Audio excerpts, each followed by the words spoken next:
Welcome everybody to Us Against the Gods. A couple things before we do get started. If you know someone who wants to play in a GMR game, send them my way. I'd love to talk about either getting on the waitlist for a campaign slot or getting into a one-shot. We have the Patreon over at patreon.com/GMEric. We also have the GM tip videos, archives, and podcasts over on the YouTube channel. We have the clip contest going on, and we have the gold and black sky map decoders. Go pick these up over at gmeric.com. These are made of ABS plastic. They're super cool. They make great fidget toys to use at your desk. These have 42 codes on them, and they are a ton of fun for your online or in-person games. We also have a new project called Full Send with GM Eric, where you submit encounter designs to me, and we're going to be doing a video about these where we're going to have some play testers go through them. We're going to rate them based off of story and functionality. We're going to do a short video on it and a longer video where we explore the entire encounter. So send those encounters to me and we will get you guys started. But let's go ahead and get you guys immersed in the game because it's time to play some D&D. All right, well, you guys are adventuring in the lands of Toivoa. Specifically, we are far down to the southwest here in Shatter Shaddai, where you guys have come seeking the shards of the baneful Ashwood Spire. After having come to town, you managed to make friends with the ruling magocracy known as the Bateem. You've managed to gain their favor and even met with Sultan Lego, who has informed you that the shard of the baneful Ashwood Spire lies here in the Vault of Stilled Time. You've been granted permission to claim the shard if you're able to clear out the Vault of Stilled Time, which has been compromised due to the theft of the Seal of Finality. We left you guys currently resting in a safe, quote-unquote, room, and Winkle has just put on the headband of intellect, becoming the most intelligent member of the party.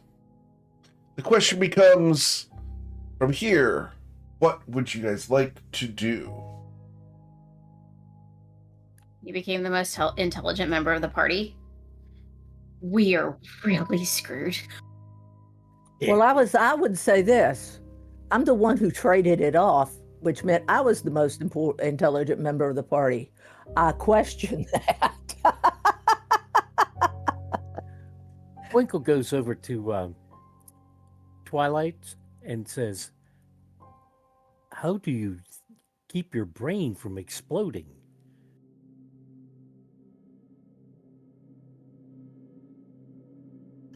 So, to prevent all of this fantastic capability, knowledge, wisdom, and understanding from oozing out my ears, I have to share it with those that are around me.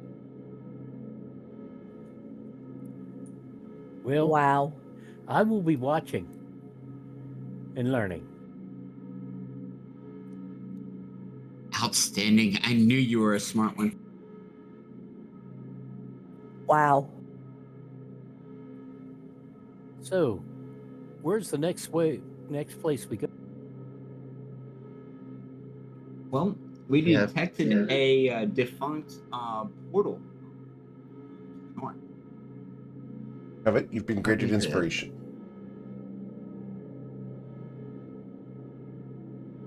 Who? You. Oh, thank you very, very much. I appreciate you. And Islarn as well has also been granted inspiration. Yeah, we got to keep that inspiration going. Just saying, this week, guys, just a very warning, inspiration has been flowing in and being consumed this week because the dice have not been people's friends. You know, they haven't been our friends for several weeks. They haven't been our friends for a long time, hence why we are called Us Against the Gods. We just didn't put dice in there.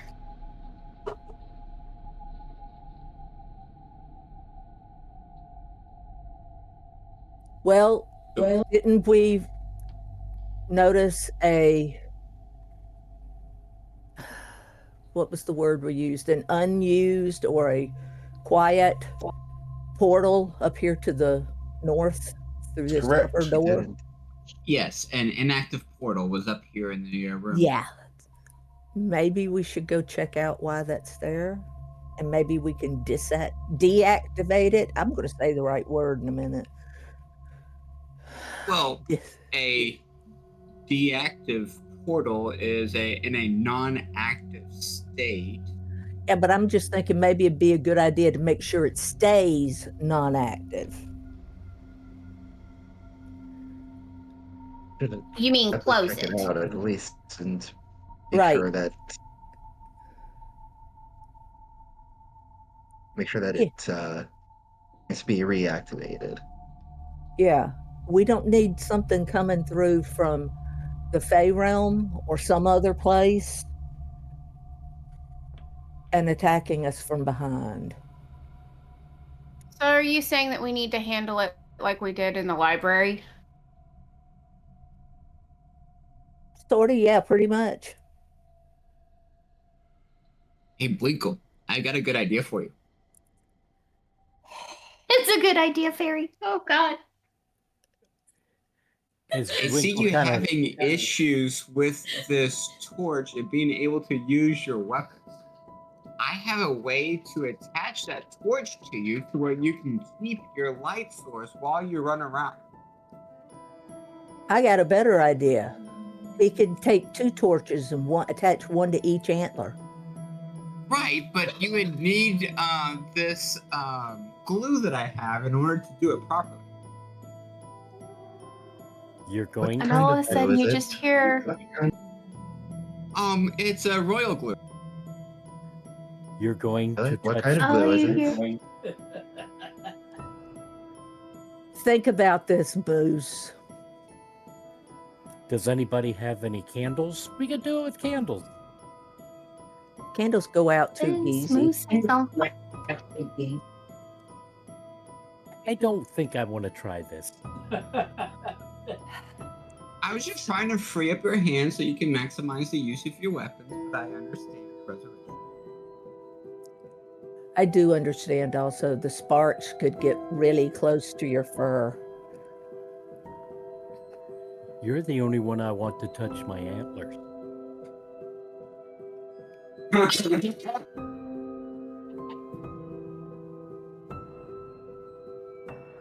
Sorry, Owen. And it's All right. So are we going through this north door? Before we go, Iswaran will mention a very successful day yesterday. Yeah. Got rough at many points.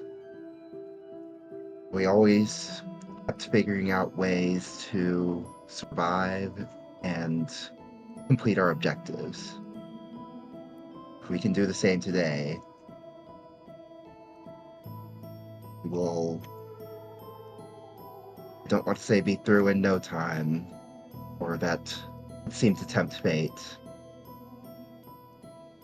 but we will achieve the best outcome we can. And I'm going to give everyone 18 temporary hit points from Inspiring Leader. Yay. that was such an inspiring speech. well done, Islam. Very good.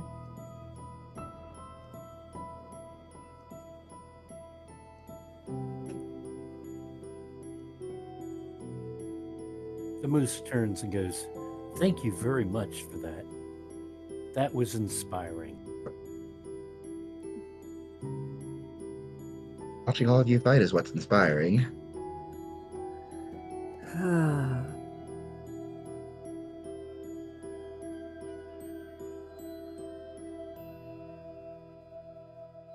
Get up close to the door. Okay. Twilight will ready his bow. I have guiding bolt ready. The moose puts down his You know, torch villagers and will gets his ask when I bow see ready. something. We really need to get you some night vision goggles. Holy smoke. Thing first. Ooh, a moose with goggles. Yeah. Right. Have the whole steampunk thing going. Really? Yeah. All right. Unless anyone has any last things to do, I will be opening the door in 5, 4, 3, 1. As you open the Whoa. door, a construct hums to life. A portal opens in its head. You see a sphere of white light coming out of it. Please, let's roll for initiative.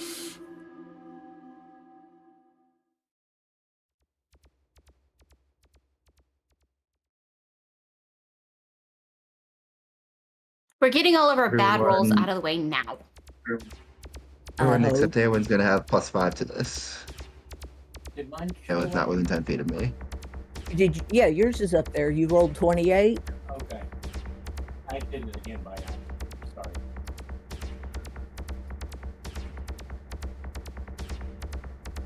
All right. Oh, Oh. your torch. Ayla, your mic's hot. Ayla, your mic's Yeah. hot. Taylor Sorry. should be at a 16, and I think that's the only one that changed it. All right. So Ayla should be at 16. Yep. Very well. So, going down the order here, prepared actions are going to fire off. Twilight, you had your bow drawn. Yep, I will shoot at this dude. Very well. With a 21, you will strike it, dealing 23 points of damage with your prepared action. Winkle, you had a prepared action to shoot as well? Yes. So I'm going to use my accurate. Okay, this is just one shot at the moment. And that will pierce it, dealing 11 damage. Islarin opened the door. Ayla, you had a guiding bolt ready.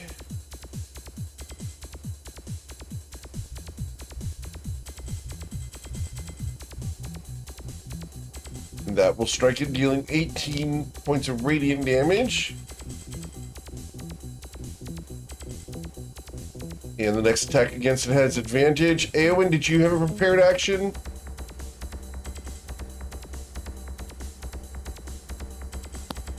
I didn't have one. Nope. Covet, your prepared action? And you said with advantage because it's next attack. For the Okay. first one, yes. 20. That will blast it as well, dealing 14 force damage. I'm thinking And he my other might two want us to bolts. close the Okay. door. 24. Yes, ma'am. And an additional And 12. 21. Cool. Then we go to the start of the order. Oh, it's called. It does. It would push it back at least once 10 feet. Very well. Well, it's now your Alright. turn. Twilight will, as a bonus action, at will apply Hunter's Mark. Cool.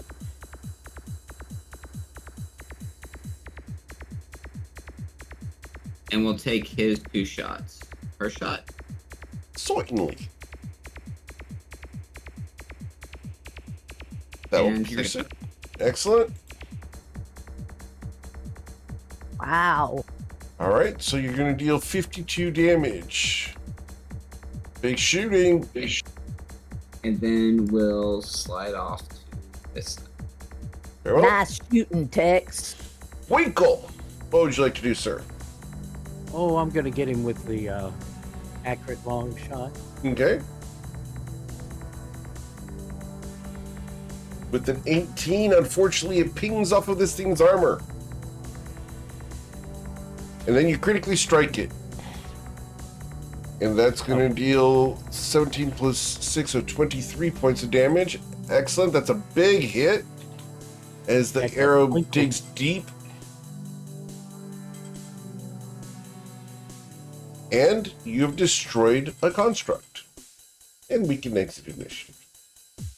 Thank you. That was quick.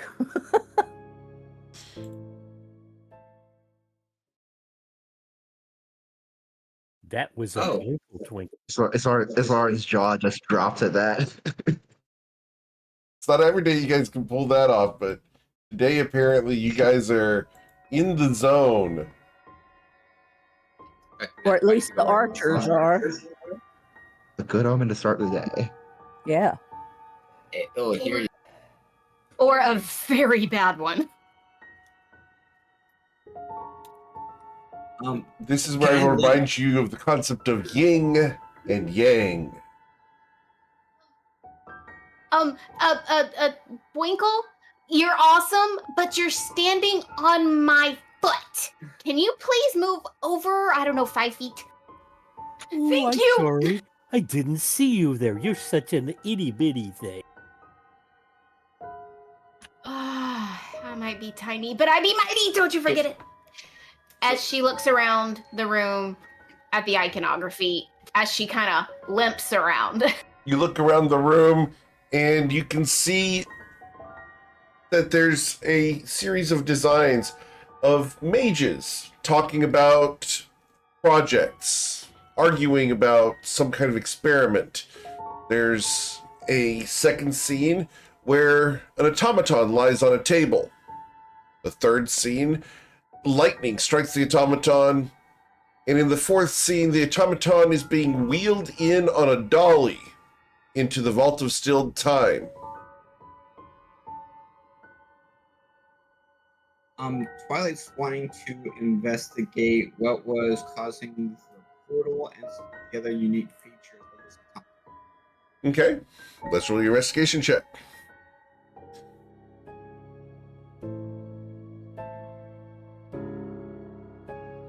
You have no idea. 14? No idea what the 14, I'm sorry. I will give you that it probably is related to that white orb in the center of its head that is now broken thanks to the fact that it has 6 arrows stuck in it.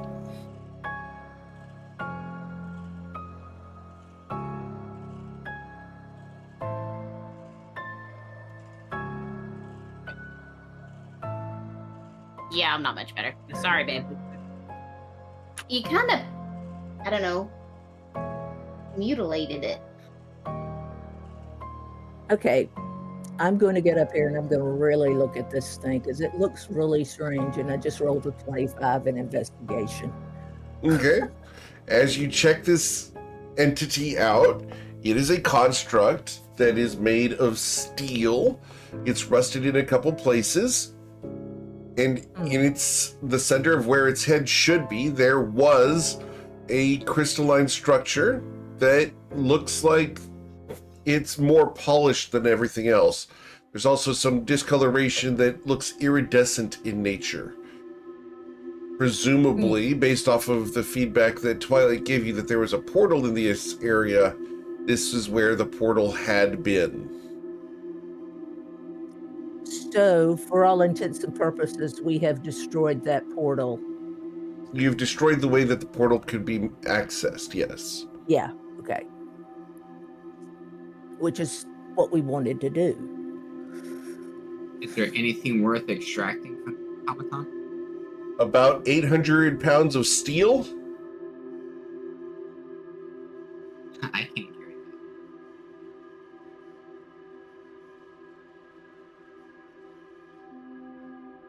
And you said the crystal was shattered? Yes, ma'am. Nothing else So no magical on the portal? thing? No. Okay. Not worth digging out the crystal either if it's shattered. It is powdered and pulverized into a state that it will not function. Well, that's good. But I would like to have seen how it was powered. Well, Oh, well. according to the iconography, it could have been originally powered by lightning. As she looks at the wall in particular. But Because, I mean, it looks like the mages were like, I mean, as she points to different parts on the walls, she's like, you know, looks like mages created this to potentially protect the place, but why would you need a portal inside that? Unless you're bringing in outside assistance. But this thing has obviously been here True. quite a while, hence the rust where he's not been polished, etc. So would it hold a charge from one lightning bolt that long? I doubt it. If it was doubt it. if it was continuous, like if it was powered, like it was like a jump start almost. But that's Couldn't my it? point. Especially if it was magical. My point is, if that was a jump start, what's maintaining it? And that's what I would have liked to have seen. It just goes to show you that without regular tinning loving care, you're going to end up with performance issues and go down quickly. Okay, well, onward. Well, I mean, okay. with the way that he's talking about, I mean, he's not wrong, but I mean, we at the same time, we all know what he's really talking about.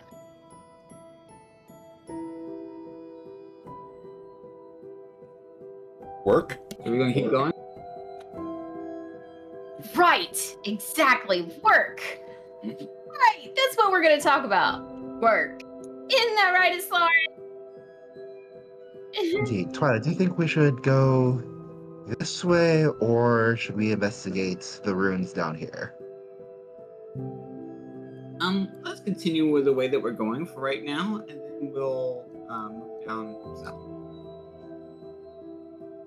I will ready a shot for whenever the door gets open. Going to cast protection from evil and good on myself.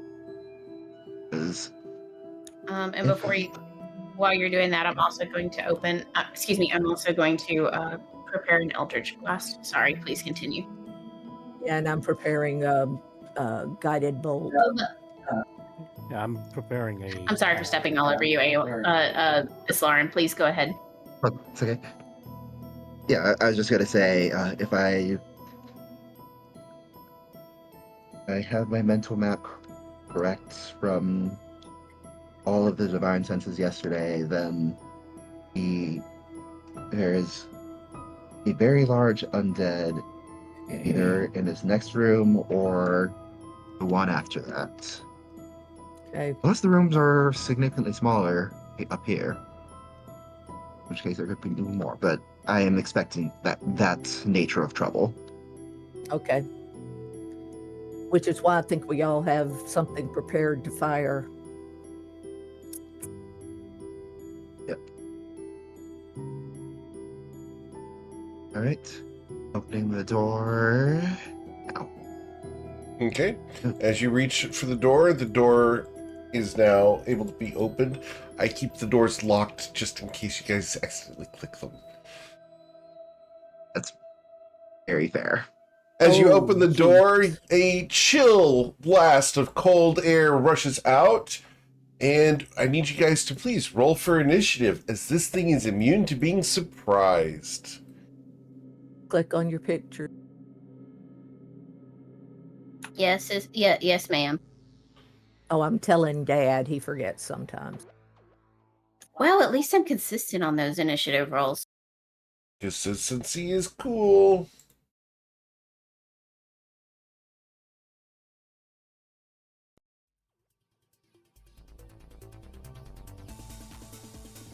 Mine was awful. Probably should be at 24, Winkle 19, Covet 14. Alright, so...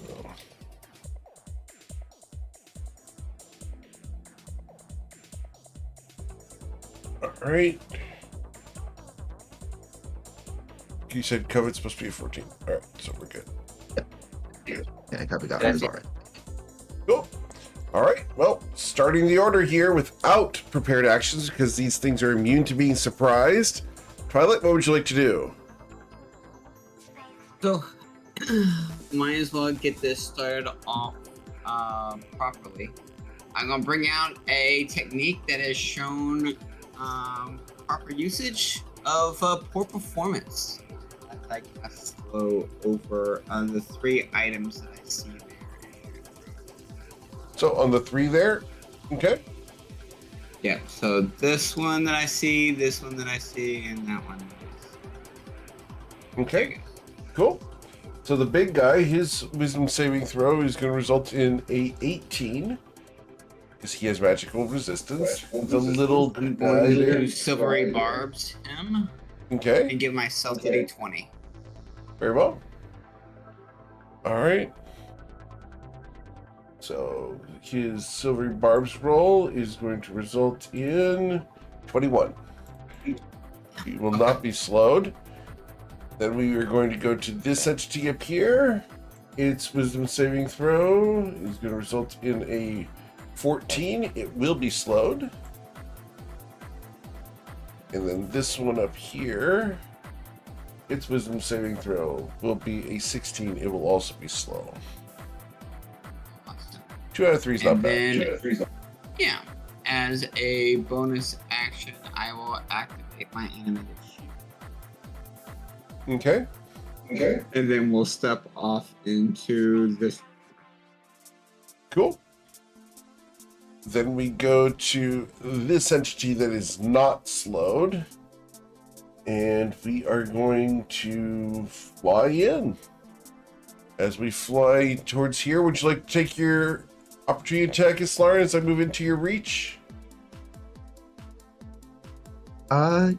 Yes. Okay. With the 23, you will strike it, dealing 21 points of damage. It is going to then reach out and claw at someone. I have 2 people I can claw at. 1d2. We're going to claw at Miss Covet. So we're going to bite and claw twice. So the bite against you, Covet, is going to be a 21 as this very windy individual bites down upon you, dealing 11 damage. Yep. And then we claw at you with a 23 to deal an additional 11 damage. And lastly, Okay. a 14 you were able to finally dodge. She kind of ducks. She learns really quick that she just needs to duck. And so she kind of drops to the floor really quick. But still making it look good because that's what Covet does. Yep. All right. It's kind of like the what is it? What the Elle Woods thing? The bend and snap. The bend and snap. Yep. That's distracting. New roll of wisdom. Twilight's Call, you will lose your bonus action next turn. Absolutely. That is perfectly fair. Perfectly fair. That's awesome. I will It's the bend. move half of this thing's movement because I can only move half speed right now because I am slowed. And from here, I can only do 1 attack, and that is going to be my Lightning's Kiss. I'm going to launch a bolt of lightning at up to 3 targets I can see within 30 feet of me. So, the 3 targets are going to be Islarin, Covet, and Boinkle. Islarin, Covet, and Boinkle, I need each of you to make a dexterity saving throw or suffer 30 lightning damage. Half as much on a successful save. As lightning arcs from this windy creature. Yeah, so totally taking it. Boinkle, you're suffering 15. Covet How much? suffers 30. And Islarin, If I fail this, I'll take the 30. 30. Ouch. Okay. I keep protection from evil and good. Okay. Cool. Then we go to Mr. Boinkle after I roll my wisdom saving throw to stop being slowed. I am no longer slowed.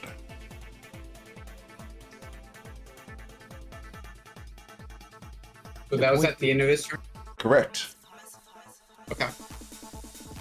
The Bwinkle's going to go after this one, right? All right. Shooting at that one.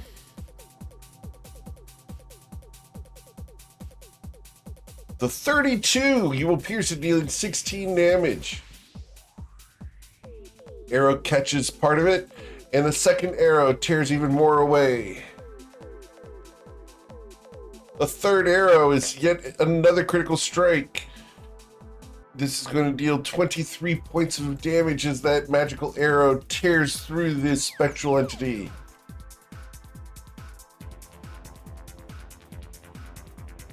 All right. Anything else, Mr. DeBwinkle?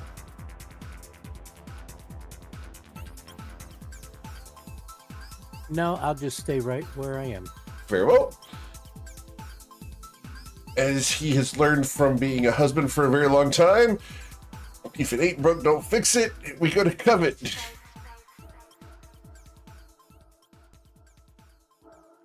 She is going to, well, first off, she's going to, where is it? Empowered Hex on this thing. On which one? On the big thing? The big Awesome. guy. Cool. The big guy. The big thing? Yep. Awesome. It's okay. Not great. That's okay. And then she is going to, where is it? There it is. Eldritch Blast the big guy back 10 feet, or as far as she can. Okay. Blasting it for 26.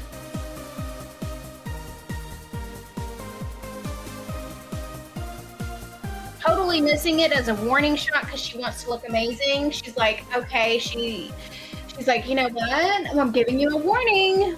Be good. Be good. But should have gone back already 10 feet or as close as possible. And then she does one more time. I need you to hit. And that will also blast it, dealing 24 damage. Cool. Awesome.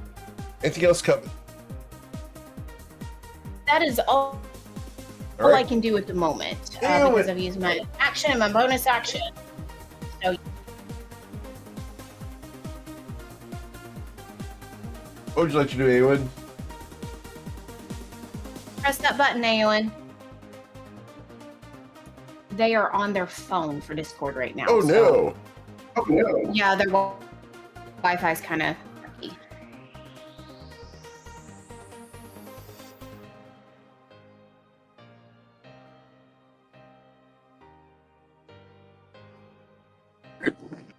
Can you hear me okay? Yes, we can hear you just fine. I can hear you now. Yes.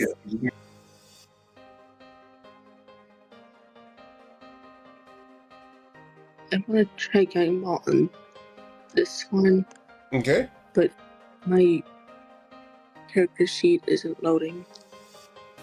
All right. Let me go ahead and pull it up for you here.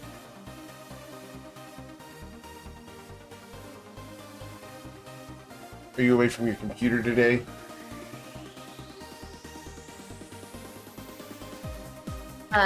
Different Wi-Fi.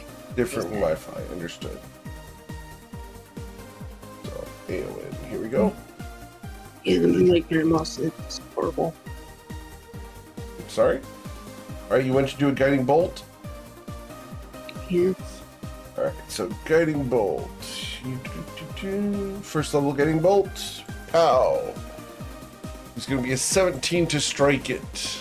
And unfortunately, that will miss as the guiding bolt splashes into the stone wall behind it.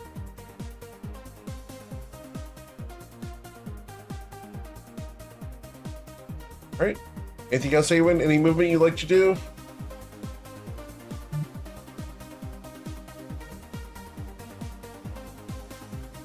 Move over here. Okay.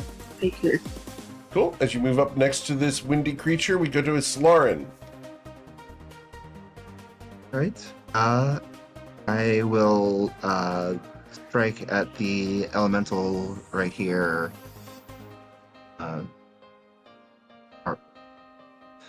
And see what happens.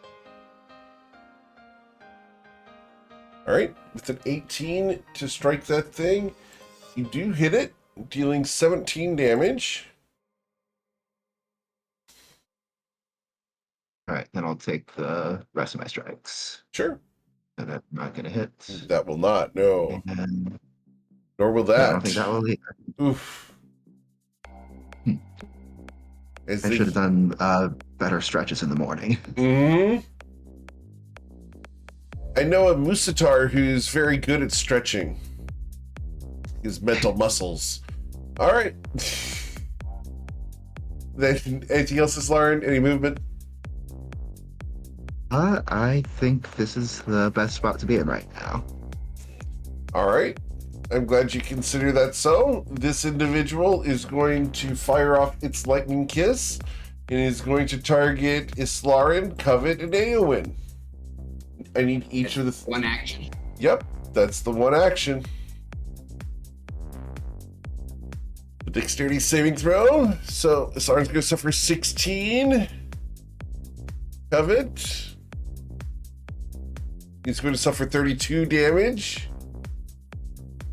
Plus the 5 from from Islarin. Okay, so Covet, you will suffer 16 damage instead. I need you to roll a concentration check to hold on to your empowered hex. Bye-bye. Which you have a +5 to as well. Right, so you hold on to it. Yay! I love you guys so much. All right. And Eowyn, are you able to roll the saving throw, or do you need me to do it for you real quick? It still isn't loading for me. All right, we'll just go ahead and hit the button for you real quick. Let me know when it's back up. Unfortunately, Eowyn is going to suffer the 32 points of damage, so I'm just going to apply that there. All right. So that is the end of its turn. After it finishes moving, which we will do to there, we will roll my saving throw to stop being slowed, which will result in an 11. I am still slow. All right. Then the big undead creature here is going to charge. And we are going to charge right through the door. As my spectral form washes over you guys, I'm so big that I can do that. As it enters my reach, I would like to attack it. Okay. And with a 17, you have unfortunately missed it. I will check on that, Twilight. So, from here, it can attack any one of the 6 of you. I have 2 fist attacks as I'm going to start punching the people around me. 2d6, we are going to punch first. Twilight's Call. Twilight's Call. Pow! I critically miss you, hitting the wall above you. And then number 6 is Islarin. Islarin, a 23 to bludgeon you. Right on the money. All right. You are going to suffer the total of 15 plus 9, so 24, because you have not yet suffered the wrath of Koschiki. All right. I am resistant to cold damage, so that becomes 15 plus 4, I believe. Correct. So 19. Right. I should have made the. Okay, I don't think I can fail either con save that I should have made, but that one for the lightning and then this one for that damage. Very well. But it protected from evil and good. Cool. All right. So, as this frigidly cold air washes over you, we go to Ayla Taylor, who at the start of her turn needs to make a Constitution saving throw or suffer 14 cold damage because you are inside of my aura. Oh, got it.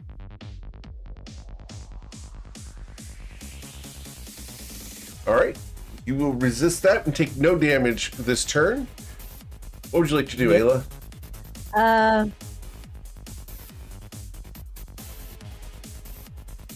I am going to cast. Yeah. I'm going to cast Sacred Flame at this guy. Very well. The big guy, by the way. Cool. His dexterity saving throw as we're waiting for your spell. There we go. I got a 20, so I will resist your spell. Yep, you will. And then for my bonus, I want to do the spiritual weapon, Okay. a giant frying pan. Yes, ma'am. On the same guy. And we'll try that.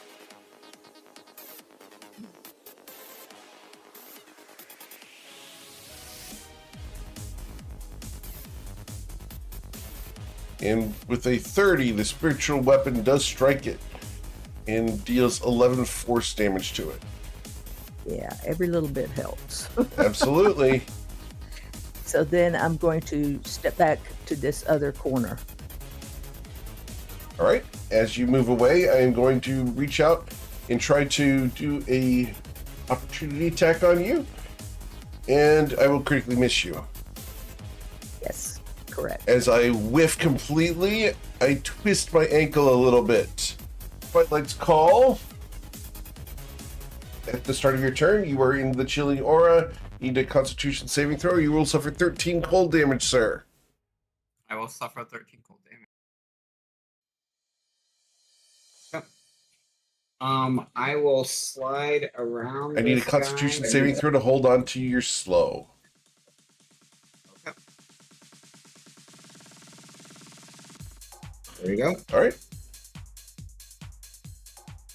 All right. I am going to attempt another technique because that's what I do.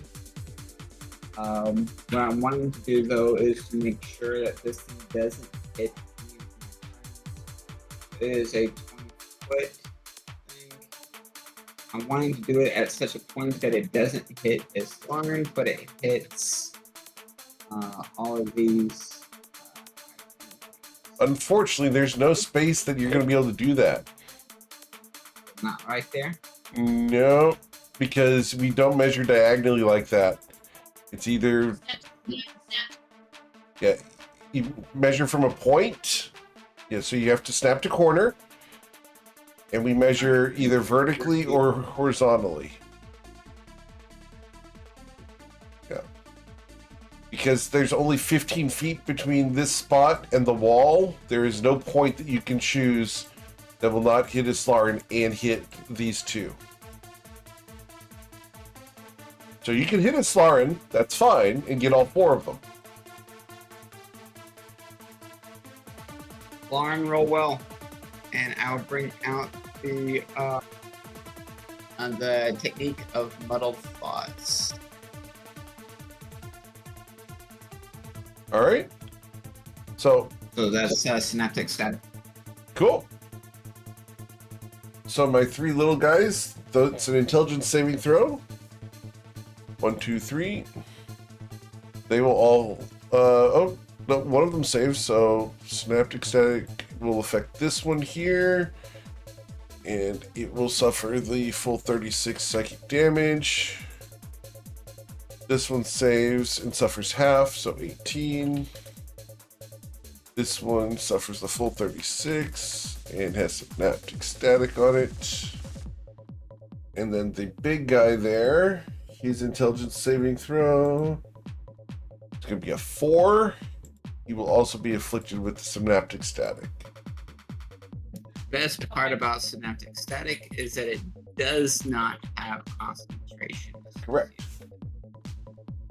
But I will display the text for everybody. Cool. Anything else, sir? Well, considering that the bend and snap has still got Twilight Dazed and Confused, he does not get his bonus action. He's already done his movement, so he will be. All right. So after I should not be laughing so much over this, but I am. this entity here has not yet used its lightning's kiss and is not slowed, we are going to reach out and touch. Let's see, who do we want to mess with? We are going to mess with, I guess, Islarin, Eowyn, and Covet. Slaughter, Eowyn, and Covet. So I'm going to hit the dexterity button for Eowyn. Eowyn will succeed on the saving throw. Oh my god! Can I? Wow. Wow. That's terrible.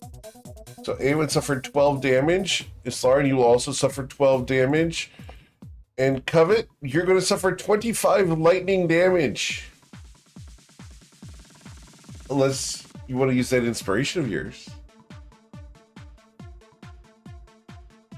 Not yet. Not yet? Okay.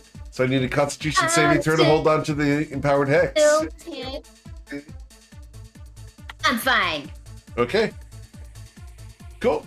I'm still standing better than I ever All right. did. Feeling like a true survivor. Then we are going to go to this slowed creature. And this slowed creature is going to try to recharge its Lightning's Kiss, which it gets back on a 5 or a 6. With the 3, I did not get that back. I am Synaptic Static, so I have a penalty to my attack rolls. So when I come up here to attack Islarin, I'm going to have Twilight's Call ready to roll some dice, because with an 11, I will miss Islarin. My claw against Islarin will also miss, and the second claw will also miss. So disregard the dice. Just to add insult in. Yes. Mr. Bwinkle, you start your I turn love within it. the cold aura. I need you to roll a Constitution saving throw, please. That is the wrong button. I hit the wrong thing there. The cold aura to wash over you, sir. Okay, you are going to not suffer any damage because Islarin is there. I'm counting up the points where I could actually do damage and where the best damage would be done. This is new to Bwinkle, so he has decided the best way to do is get rid of this cold around this big guy. So I'm going to attack the big guy. And I'm going to use the Great Axe. Okay. And with the Great Axe, as you drop your bow on the ground, because you have to, the Great Axe cuts, dealing 16 slashing damage. The 13, however, whiffs as the cold chills the haft of the axe and slips in your fingers. You gotta warm up, my friend. Just keep going. Keep going. Unfortunately, Did you not? drop it on your toe, sir. But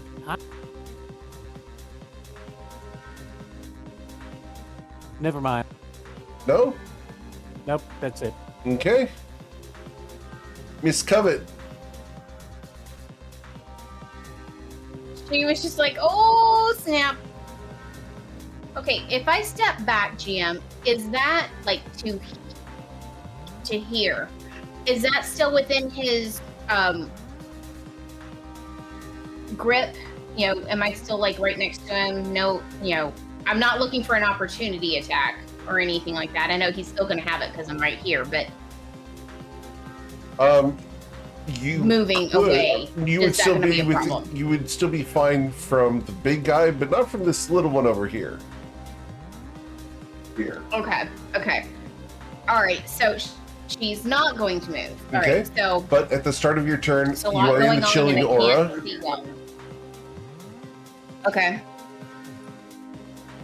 And what do I have to roll? It's a Constitution saving throw, Con, DC okay. 20. You're fine. Yeah, bring it. Oh, I made it! Yay! Okay. With that, she does not like the situation she is currently in. I'm looking at something. I want to read something really quick. Hold on, just.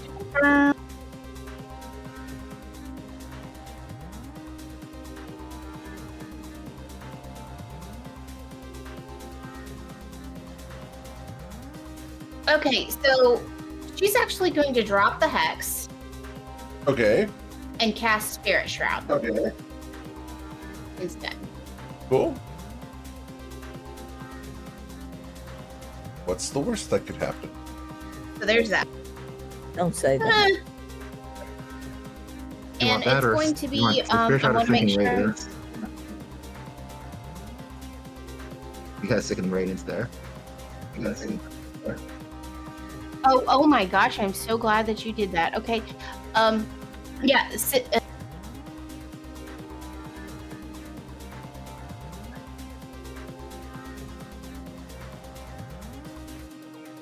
If I No, were a forget it. mean Don't. GM, I would make you stick with that spell.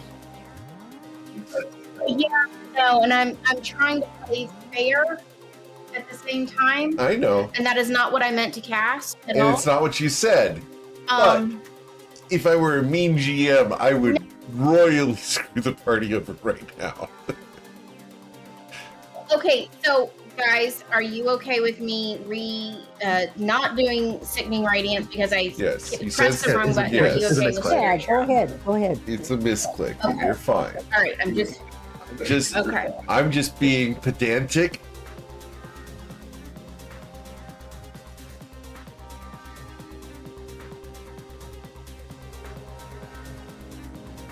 okay. So I'm doing Spirit Shroud, Radiant. Okay. Okay. And with this guy here, she's actually. No, she doesn't move. She does not like where she is. Holy smoke. She's just gonna be like, she looks up and sees this really giant thing in front of her, and she's like, there's not a lot she can do. So she is going to cast this. You're going to see her change a little bit, and she is going to her teeth are going to go black, her fingernails are going to lengthen and sharpen to almost like claws, and she is going to, as she casts Primal Savagery against this thing, Okay. the big guy. Sure. Goodness. Woohoo! Woohoo! Oh, Awesome. So this is going to be a critical strike. That's going to deal 51 plus. So 51 plus 28. So 79 damage. All right, Covet. I see you. like, so the way that she looks after she's cast this and has done the damage, she's got these fangs, her nails are really long, like claws, almost like talons almost, and she is, and her she just makes everybody feel like they want to take a step back because she just looks so weird. Everybody. But not to piss her off Twilight. either. Does that include you, or does this? That is not her friend. Does this include you as being repulsed by this, or are you more attracted? As it was bend and snap, now claws and nails and teeth. There's a shudder, and it may or may not be tied to a memory. Was this a good memory or a bad memory? Yes. Understood. All right. So, Wise Faye. at the end of your turn, Covet, we go to Eowyn, who needs to start with a Constitution saving throw, which we will roll. And that is there. That is against the chilling aura.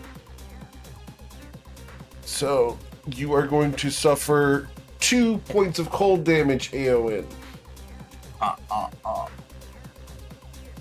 Did I roll minimum? I did. Wow. Yeah, on 2d10, 2. All right, Eowyn. That's amazing. What would you like to do? Is you stand here, Apparently the cold doesn't bother you anyway. As they throw their hair over their shoulder. That's because he's hot. Uh-huh. That intelligence is working for you. It's allowing him to come up with more quips.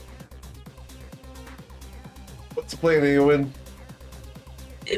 If I did burning hands from the square, would it not hit anyone? You can Like make in it so either that it group? would hit only the 3 targets there. Yes. Yeah. So the way we would do that would be to do a cone, and we would lock with the height, and you would do it like so. So it would not hit Islarin. But it would still hit the 3 of them. You would hit all 3 of them, correct. The only catch is that one of them would get an opportunity attack to get you there. Of course, you could do it from here and not provoke the opportunity attack, so I think you would do best by just stepping up 1 step and then doing it that way. Okay, I'll do that then. Cool? Alright, and you want to do this at what level? I wanted to do it at second level. 2nd level Burning Hands. Alright, pushing the button for you. That's a big one. Okay. So, the big guy's dexterity saving throw is going to be a 17. He will suffer the full 21 points of fire damage here. That's huge. And then the first little wind elemental here, its dexterity saving throw. It's going to be an 18. It'll suffer 10 damage. And then the second wind elemental's dexterity saving throw is going to be a 5. It will suffer the full 21 fire damage. Cool. Alright, so Eowyn stepped up to there and did Burning Hands. Alright. Anything else, Eowyn? No, that's it. Cool. Then we go to Islar and Shonazath. Before I go, could we take a look at the health bar of the big one? I think we're kind of covering it up. I will move it so you guys can see it. Yeah. Because I can't even click on it Excellent. and But I do need you to, at the start of your turn, Nice. roll the Constitution saving throw, please, Islarin. You're fine. You will take no damage. It'll never bother me anyway. I know we've already made that reference. I still have to. All right, Indeed. 3 attacks at the big one. Yep. 1, 2. And we'll look at how much damage that does before I determine. Oh, I'll take the 3rd attack either way. Okay. I have 25 and health when you struck me for Adding 12. I'm gonna smite at the actually. Yeah, we'll do it at 1st level because I think. So I add the 1d8 from the improved divine smite, and then 3d8 since it's an undead. You need 10 on the 3d8. You got Okay. there. As you slay this thing, it dies. The undead falls at your feet, and the wind elementals cease to exist as the summoned creatures are dissipated. And we can exit initiative. Way to go. Well, he let it go.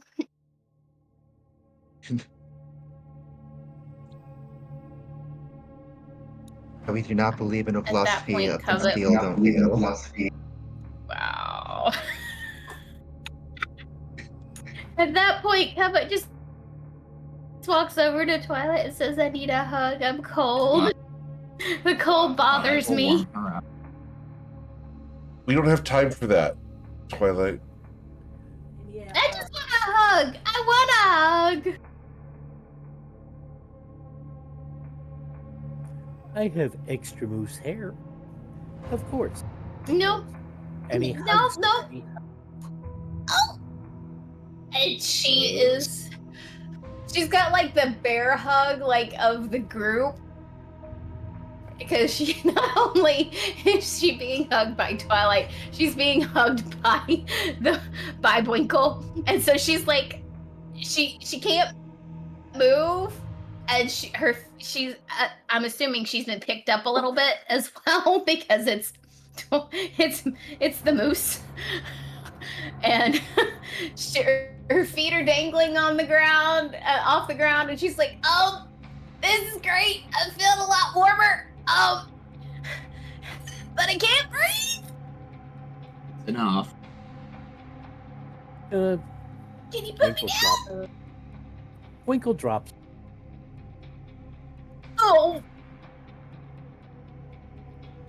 I'm much warmer and less oxygenated. Okay. Remember, O2 is our friend. She just kind of stares at him blankly and is like, yes, it is. And she just kind of looks at him with this intelligence piece on him now, and she's like, how do you feel? I feel confused most of the time. I mean, I could see how that could happen with all this intelligence, really, really, really fast, but is it overwhelming? Oh no. I'm decided to make sure I keep the wisdom around too. Hey. Well, I guess And I'm sure Ayla will slap me if I step out of line. that is 100% truth.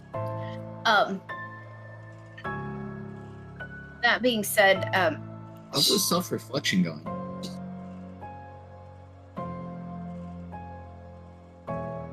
I'm finding myself. I'm huge, very muscular, intelligent, and I hope I still have my wisdom. So I've got it doing pretty good. I just healed Covet for 10 points. Covet randomly feels this tingle go up her spine and goes, ooh, tingly, and heals for 10 points.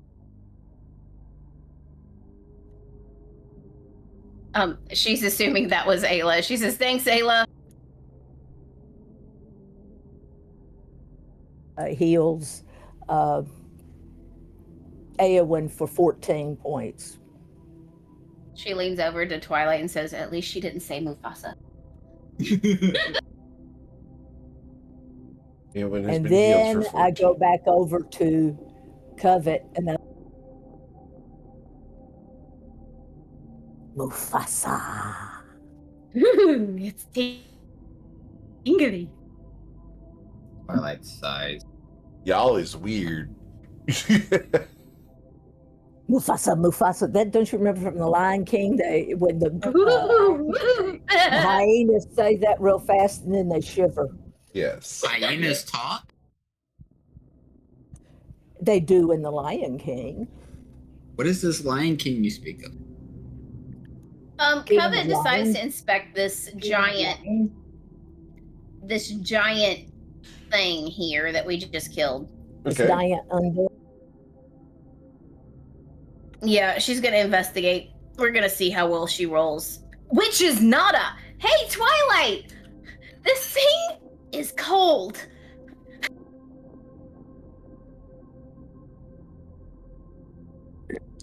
With the 22, is there anything on it? There is.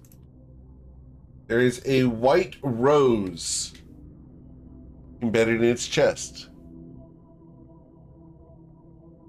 I will attempt to secure the white rose. Okay. Here you go, Twilight. That's very different. Can I try rolling investigation to see if I can figure out what it is? Sure.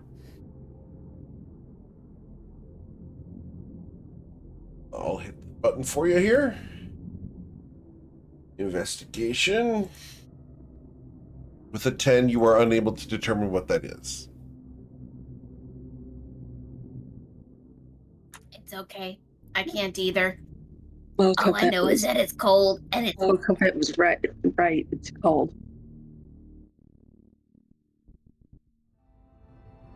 Well, my investigations is bad. we have as well. assessed that it is cold.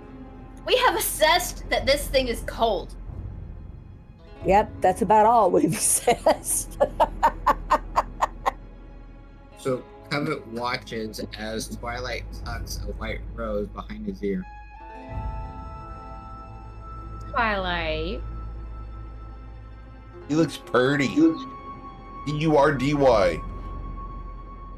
Oh, I need to do the bend and He's done snap. enough already. Thank you. Ouch. So Twilight will explain this rose to everybody.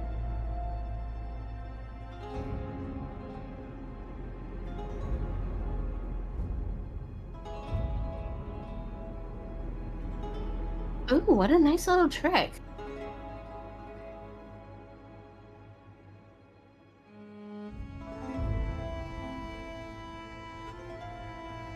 That is a fun little trick.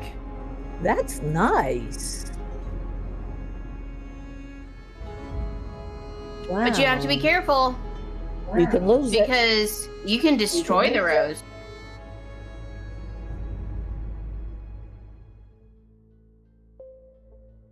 It's a temporary little trinket, but I thought it looked cool. Ha ha, cool. It's cold. Oh, ha ha. She steps around him and looks at the iconography in the room. As you look at the iconography in the room, you'll see a woodworker crafting in a workshop. The next scene shows the man mourning his wife and kids as they have died in an avalanche. The third shows the man raging and picking up shards of ice. And the fourth shows the man charging into the palace of Sultan Lego, wielding 2 giant icicles.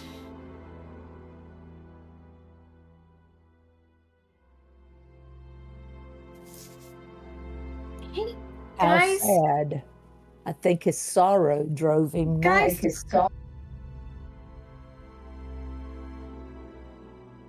I'm seeing a common denominator here. Everybody's always going after Sultan Legos.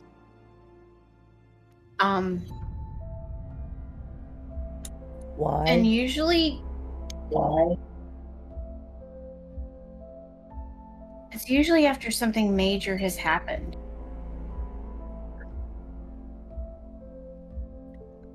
Some sort of tragedy.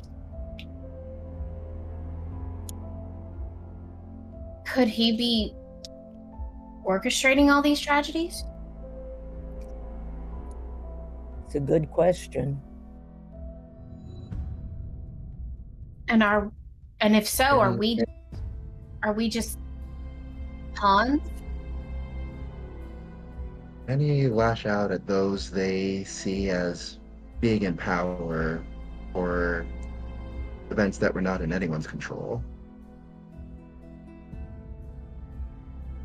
That may be true.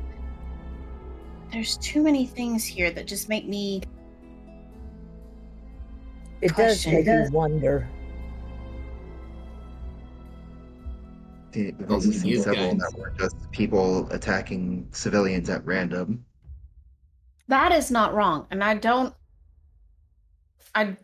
not question that. It's the ones that, like this one, as she points to each wall and the story explaining each wall. It's things like this that make me question. But grief does not justify one's action. Agreed. I don't know. just something to pay attention to as we continue going through. Right now, I don't like this pattern. The pattern that we see right now. I don't like it. This is a prison built for Shadow Shaddai, maintained at the pleasure of Sultan Lego. Why wouldn't it have him as a common denominator? That may be true. But when you've been judge, jury, and sentencer for a couple 100 years, give or take, you tend to develop a pattern. I have 1,000. But the thing is that you know you're in here. You know why you're in here. You've been tried. You've been weighed. You've been measured. You've been found wanting, which is why you're here. Why? I'm here for a shard. Put everything on a wall. So that when somebody comes in at a later date with a ulterior motive and or mission, you understand who you're dealing with and why they were here to begin with. But you don't see it until after you're fighting them. Well, now you know. I would say that we have questions about how people got here, okay? But I will also say that most of the things that we've seen have shown that most of these people deserve to be here. And just because you're here and went through the trial phase and you were found wanting and you know you were tried and everything, doesn't mean that you accept that. There are lots of people who are incarcerated who have never accepted it. That and is they true. always blame someone else other than themselves for their own problems. It's not like there's a story there. Yeah. Well, I mean, What is that story? No, I'm just saying, this guy could be blaming Lego for his problems. Unless Lego caused the avalanche and made it fall on his family, Lego had nothing to do with this. But yet there's he so many blames people that can Lego for cause him. things like But yet Lego is being blamed for him being here. He made his choices. my biggest fear is that we're pawns in a much larger scheme than what any of us know. Oh, I have no doubt And- of that. I have thought that For sure. years, for months, not years, months. But I don't want to, as she looks at Twilight, she doesn't want to compromise any more than they already have. When dealing with those in power, each has their own agenda, their own boundaries, their own methodologies, their own processes. In order to secure one, you have to accept the other. What about without compromising yourself? That is a decision that you have to make. Whether it's a cost-benefit analysis, whether it's a utilitarian approach of the greatest good for the greatest number while dealing the least. Where, in terms of myself, the end result justifies the method from which we get to that end result. That is a choice that you have to utilize in order to guide your own directions, interactions, and acceptance.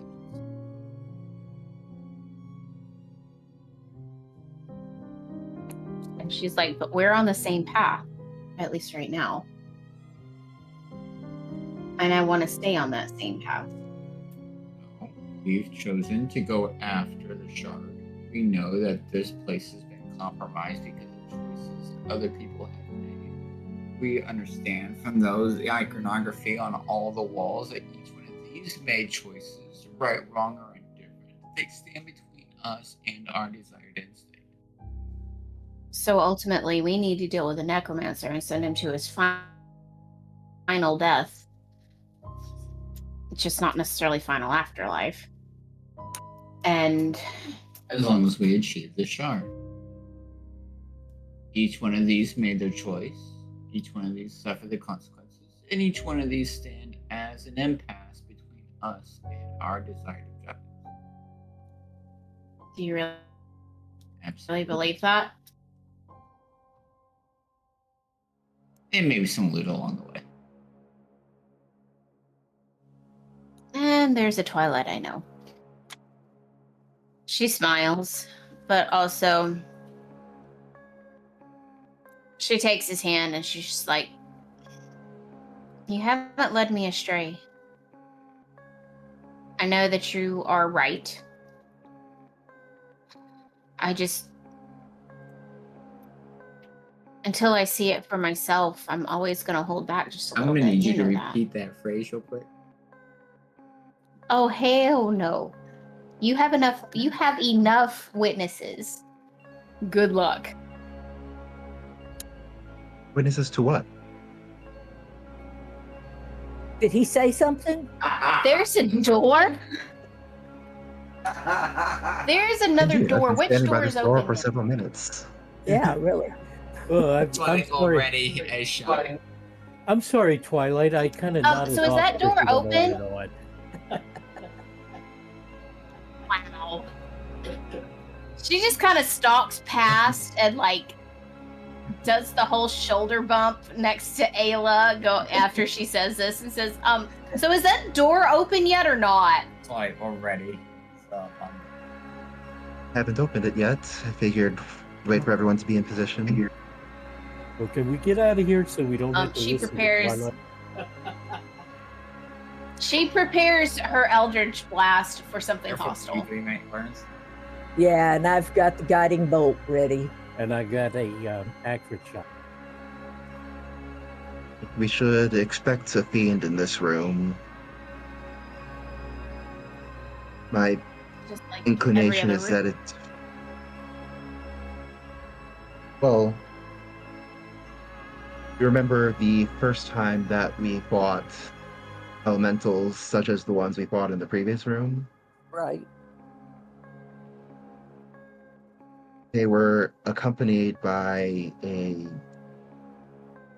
some kind of skeletal fiend. That is Oh, of the approximate nature of what I'm expecting. yeah. Just as a guess. Perhaps even with more of those felines, we've only seen, what, 3 of them out of... There were 6 in the iconography? Yeah. Yes. Anyway, this is all conjecture. Wait a minute. I just want to make sure that we're talking about the same thing. What were we talking about one more time? What were you specifically talking about in 6 in the iconography? I want to make sure I'm looking at the right thing. 6 of those felines that had the eyeballs in their tails. Oh, yes. The ones that could not be harmed by either radiant Anything. energy or necrosis. Yes, there's 6 of them. It's We've definitely only been more than 10 encountered minutes. So I'm gonna... 2, Okay. No, we've encountered 4, I thought 3. 4. We've encountered 3. 4. 3. Because Violet was only able to take the skin from 3. We And encountered he's been 1 in this successful in all of room them. and 2 in this room. There are only 2 left. I thought we'd encountered 4. I'd like to also bring up that they're also immune to necrotic damage and have magic resistance. The scary Indeed. cats. Mm-hmm. Yeah. Say that one more time. I'm sorry. You broke up on our side. What did you say one more time? I'm sorry. I said the cats are also immune to necrotic damage and are magic resistant. They're magic resistant. Yep. That is a good note. Thank you for the reminder.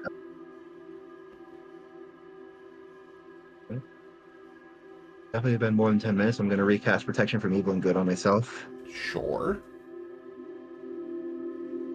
Then I am ready to open the door if everyone else is. Go ahead and drop Spirit Shroud because it's been more than a minute. Yes, ma'am.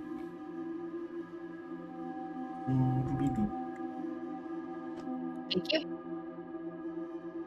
But I still have because. Oh wait, we've already talked what's there. So she's still gonna have Eldritch Blast ready to go. Why is All the Twilight same. weird colored? All right. Cool. Why am I weird colored? I don't know why you're weird colored. Oh, because I see. You're good. Hey, probably atmospheric diffraction. Yep. All right. Actually, instead of Eldritch Blast, she's actually gonna have Silas's Hinder Fate Okay. ready to go. Ointly. So you're concentrating on that. Yep. Ooh, Oh, there wow. it is. All right. So glad As I you did. open the door, I need you guys to please roll for initiative.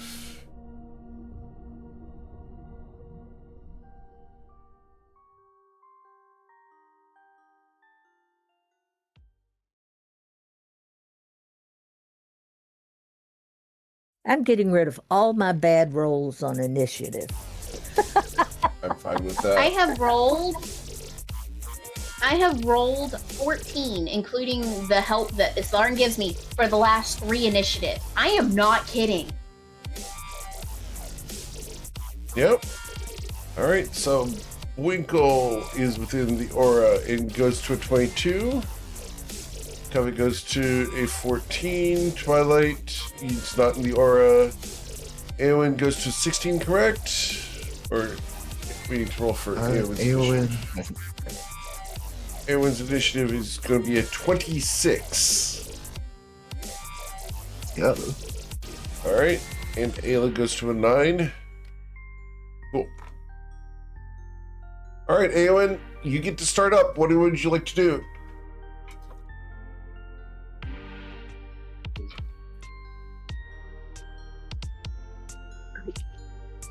I'll move up here.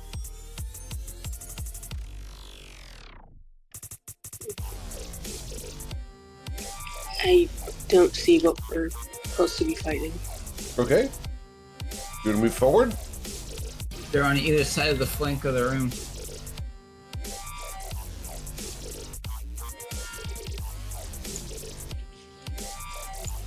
Yeah, but I'm like Eowyn. I don't see a blessed thing. So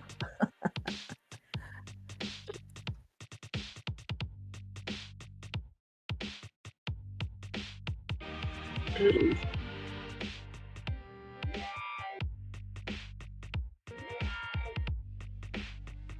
What's the plan, Eowyn?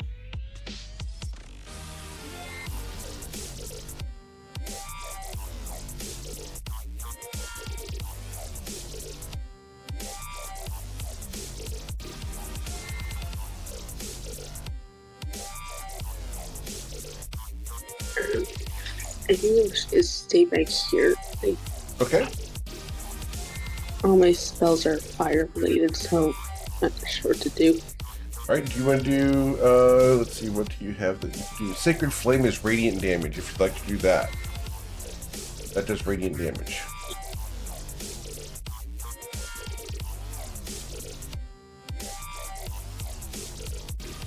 Would I be able to?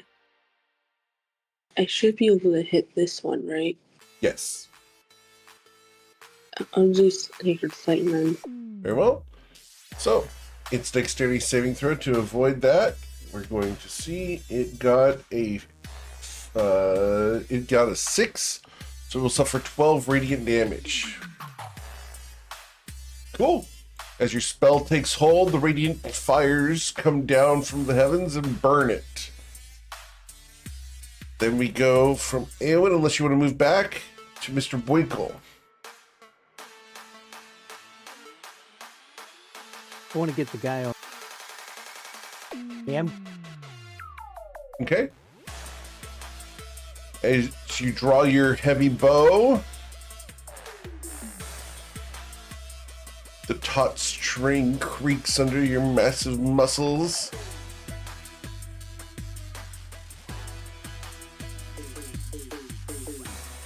And you will shoot 3 times. 3, not 4. As we will hide the last one there. That will be 22 plus 15 for a total of 37 points of damage as your 3 arrows puncture this thing. Dun, dun, dun. In rapid succession. Anything else, Mr. Boinkle? Yeah, Winkle wants to move up a little bit. Cool. Wrong thing. All right, Cody, you're up next.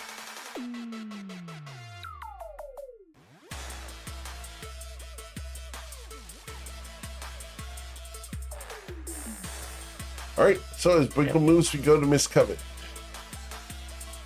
She looks at this thing and says, "Oh hell no!"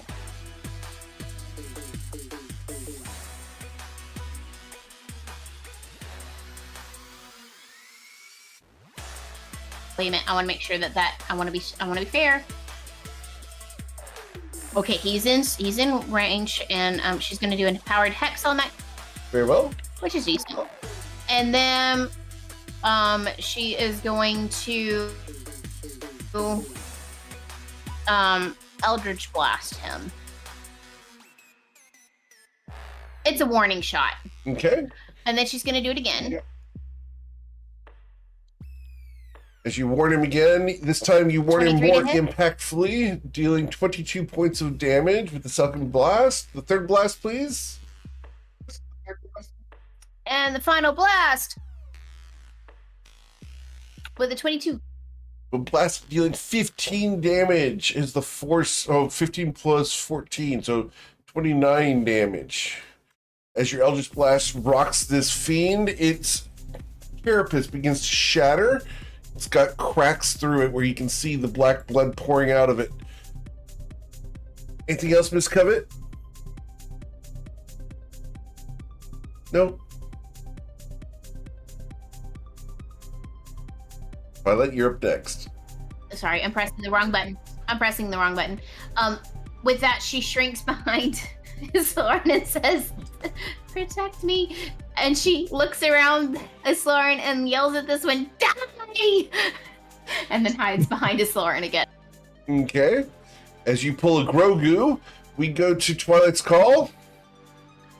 Twilight moves up here next to Levitt, goosing her in the process.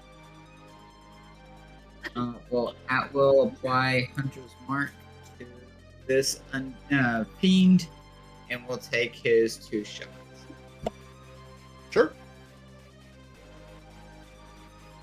First one.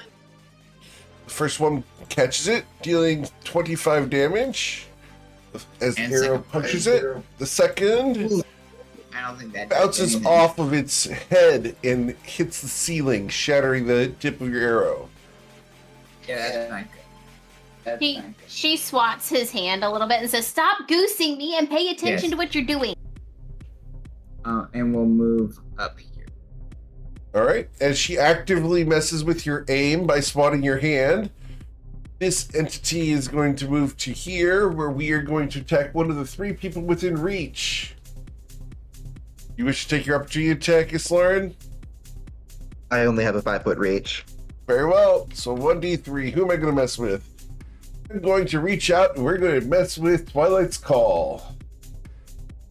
Twilight's Call. We're going to start by stinging at you. You do have +2 to your AC due to partial cover.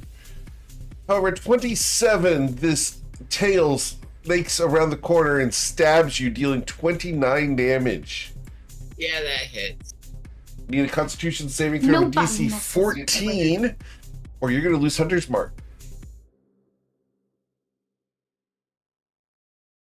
All right, Hunter's Mark goes away. Thank goodness. Plus the Sloran? Yeah, that was a 13. Still short one.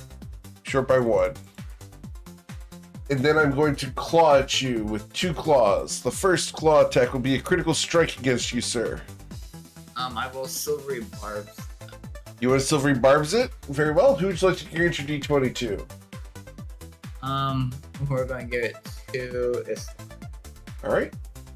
As you consume another spell slot, the silvery barbs roll results in a 13 that will not strike you.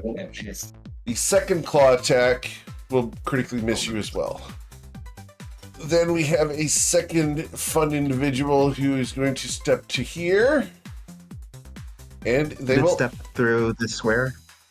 No, it would have gone diagonally to here. Yeah. 1d3. Number 2 is Lauren. You have been chosen. You can't see me. Sorry?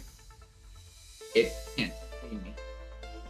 Oh, yeah, you can But see. You it's can still see good. right here. Yeah, Okay. Just Just I because you- can't see it. correct. Okay. Yep. No, it can absolutely It see has you. disadvantage against its own. Yep. So yeah, we're good. We're good with it attacking me. All right, so a 21 to strike you is Lauren. That'll miss. The first Take claw it off attack my shield. will miss, and the second claw attack will also miss. All right. Miss Ayla Taylor. Okay, I'm going to try my guiding bolt at this nice fella right here. Sure.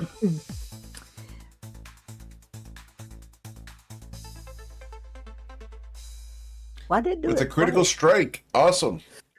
Oh well, okay. So that's going to Yay. deal 43 points of damage as this guy begins to shine radiantly, and the next attack against him has advantage. A massive And then- bolt of radiant energy courses into him. Yeah, I think I'm going to stay right where I am. Very well. Except, yeah, I just remembered. Let me bring up my spiritual weapon Sure. on that same fella, Very well. and we'll clobber him too, hopefully. No. I believe it's called cobblering, not clobbering. Yeah. Isn't that with advantage? It is Yes, not. no. Yes, no, it is. send It is because of the later. guiding bolt. Yep, so re-roll that. Okay, I will roll that again then. Yep. As we try to cobbler the guy, a 21 will deal 12 force damage to it. Yay. Cool. All right. Okay. Next. All right. As we have established that the party is in a right triangle, we go to Islarin. I am going If we ain't to unright right, we ain't triangle. wrong. Turn us into a kind of a trapezoid, actually. Kind of. If I haven't thought A about rhombus? trapezoids in a long. if we move Twilight down, we can go into parallelogram. Yeah. But yeah, I'm gonna take advantage of the silvery barbs die and try to slay this beam down here. Very well. We won't get a first strike, but The 26 very will hit fortunate it. that we had that. Yep.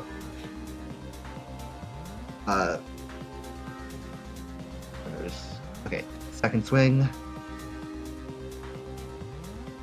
There's a 17 hit it. A 17 does strike it, yes. All right. Dealing 13 Then- damage. Third. 17. Excellent. Good hits. As Islarin goes in there with her trident, flourishing it around, spinning it, she thrusts and bonks. Anything else, Islarin? I will stand right here. All right. Mr. Eowyn.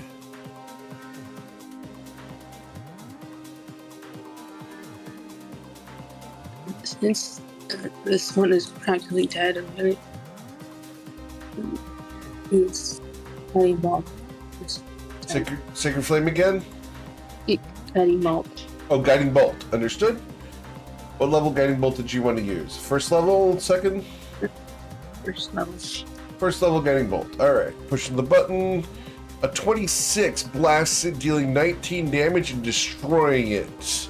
There's nothing left of this fiend as it dies. Did you say you were attacking that one or the one on the top? I was Oh, the going one for at the this top? one. Understood.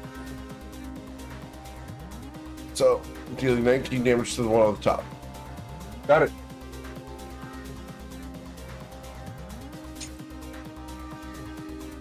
Cool. Anything else, Awen? Any movement you'd like to do? Yeah, can I move? I should be able to move up to there, right? Yes, you can do that. Okay. Cool. Then we go to the returning Dubwinkle.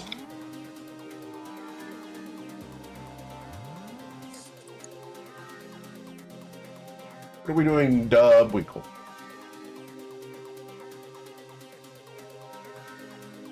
Okay, I'm going to go at the one at the bottom. Very well.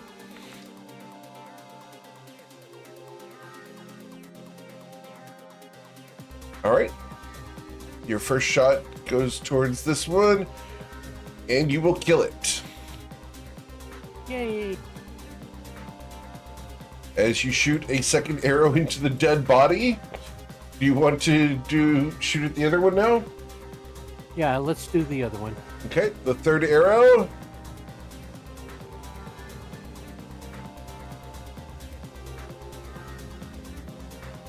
Well, I don't know why it's rolling twice there, but It's being weird today.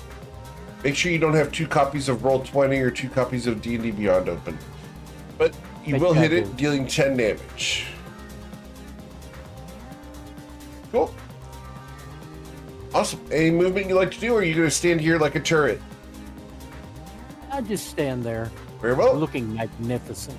As you look quite magnificent, shining next to your torch, we go to Covet Von Sin. He shines bright like a diamond. Yes. Oh my god. Okay. It's okay. All The right, Slarn came into the room like a wrecking ball. And you just made Twilight snort his wine. Good job. Or- You win for the day, Gia. I'm just saying. Good job. 5 points for the GM. Oh my god, that's great. The only reason it's funny is because he was already thinking it. That is fabulous. And with that, she's going to transfer her hex over to this one. Yes, ma'am. And is it still the same, correct? Yes, ma'am. Or Yes. okay, I'm just making sure. And then she's going to Eldritch Blast this one, Sure. but it's not going to move him because she doesn't want to upset the flanking situation.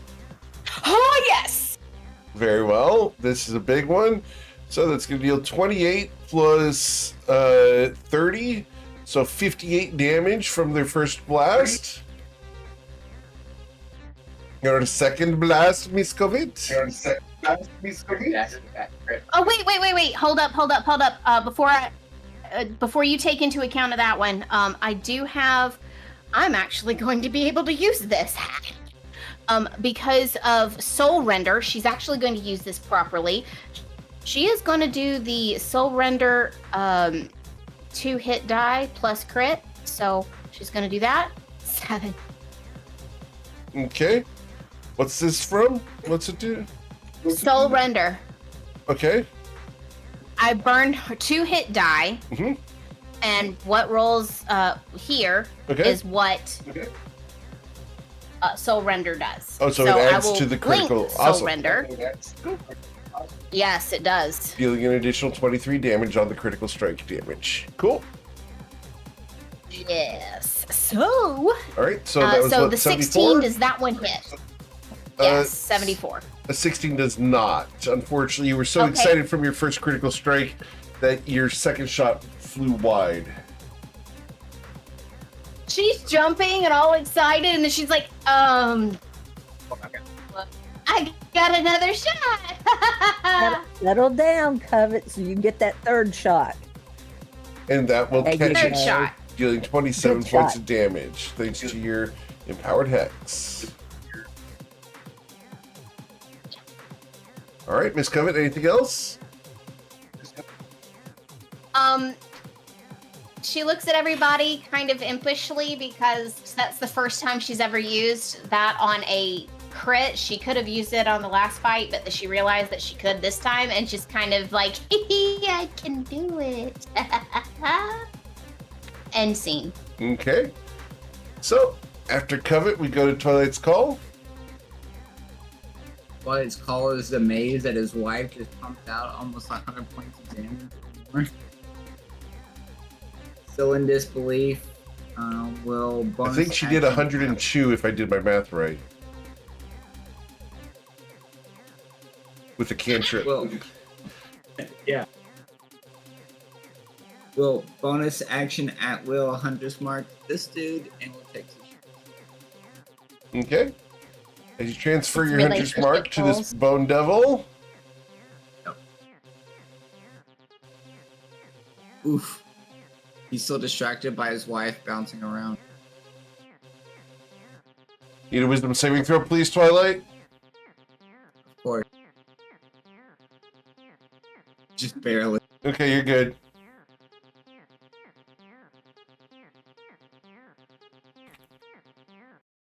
Uh, 19 to hit for 21 damage.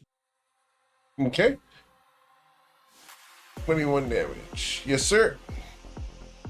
And then we'll slide back over here and look back at his wife and say, As she looks at him innocently and says, "What? you're just That's a you problem, not me." See, in my head canon right now, she's doing the Chun-Li bounce.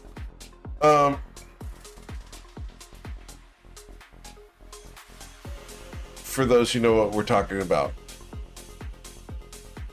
We then go to this individual who does not wish to remain flanked. So we are going to... Oh, this guy's gone, so he shouldn't be there. We're going to step to here so we're no longer flanked. I have 3 targets I can see. Who am I going to mess with? We're going to mess with 1, 2, 3. Number 2 is Slarin. With that stinger, a 19 will not strike you as your armor holds. Sorry, 14. A 13 will not strike you, nor will a 20. As your protection from good and evil protects you from this entity, we go to Ayla Taylor.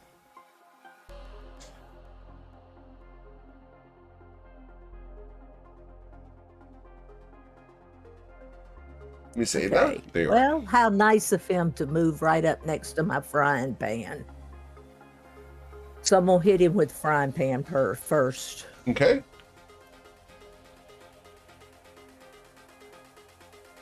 And that will deal 7 damage to it as the force damage pings into his head. And then I will cast Guiding Bolt. One of these days I'm going to create a Latina character that uses La Chancla. No. Please do it. that's Please. gonna be a spiritual weapon. Huh? Yeah, I'm going to have a spiritual La Chancla. I'm going to have a rolling pin. I'm just going to do the whole thing. Yeah. Make a whole big whole kitchen. PTSD. Character has to have rollers or curlers. Uh-huh. You smoke a cigarette. Oh, yeah. Uh-huh. Not a cigarette, cigar. Whereas- Yeah. With a cigarette holder. Yeah. All right. Anything else, Ayla? As your guiding bolt did sail off into the distance. Yes, it did, but at least the frying pan hit. Yes, ma'am. I'm just gonna stay right here where I am, behind the moose. All right. As I'm giving Eowyn PTSD about where they are currently, we go to Slarin. But the chocolate has to have also a wisdom saving for emotional damage. Emotional damage. Yeah. Damage. All right. So, I'm not going to give the fiend a choice about whether it wants to be blanked. So, 1, 2, and 3 plus radiance damage on the third one, and that'll be it. as you deal 46 damage to this entity, you pierce and pummel it. Repeatedly, the radiant energy coursing through your trident. We go to Eowyn. Then my turn. I think I'm just gonna.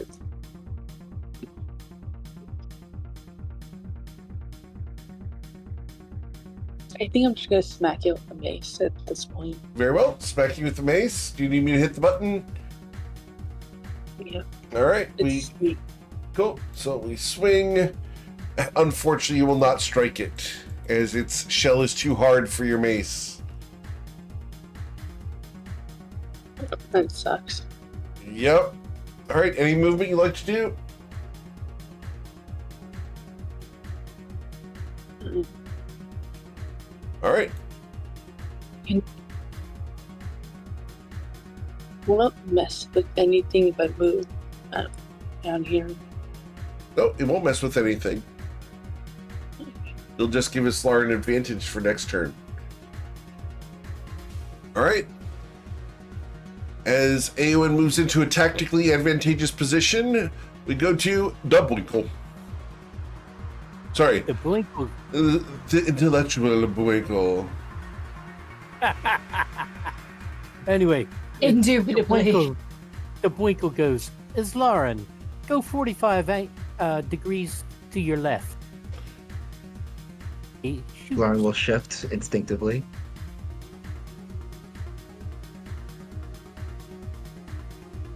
And with a 19, a 25, he will pierce it, dealing 27 damage and slaying the fiend, which pops away. And we can exit initiative once again as you guys have defeated 2 bone devils. Covet looks at Winkle in awe. You did that math really, really fast. I'm very proud of you.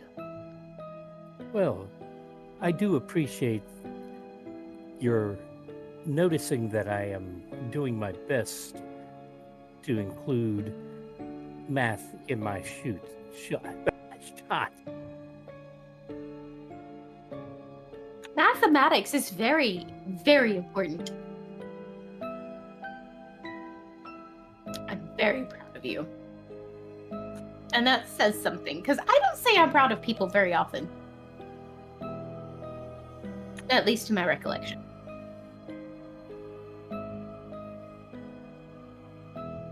These walls look different than the rest that we've seen in here.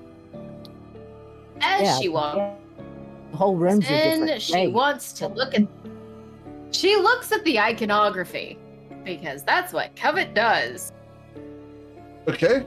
So as you look at the iconography of this room, Covet, you're going to see a picture of a woman mourning a man with 2 small children.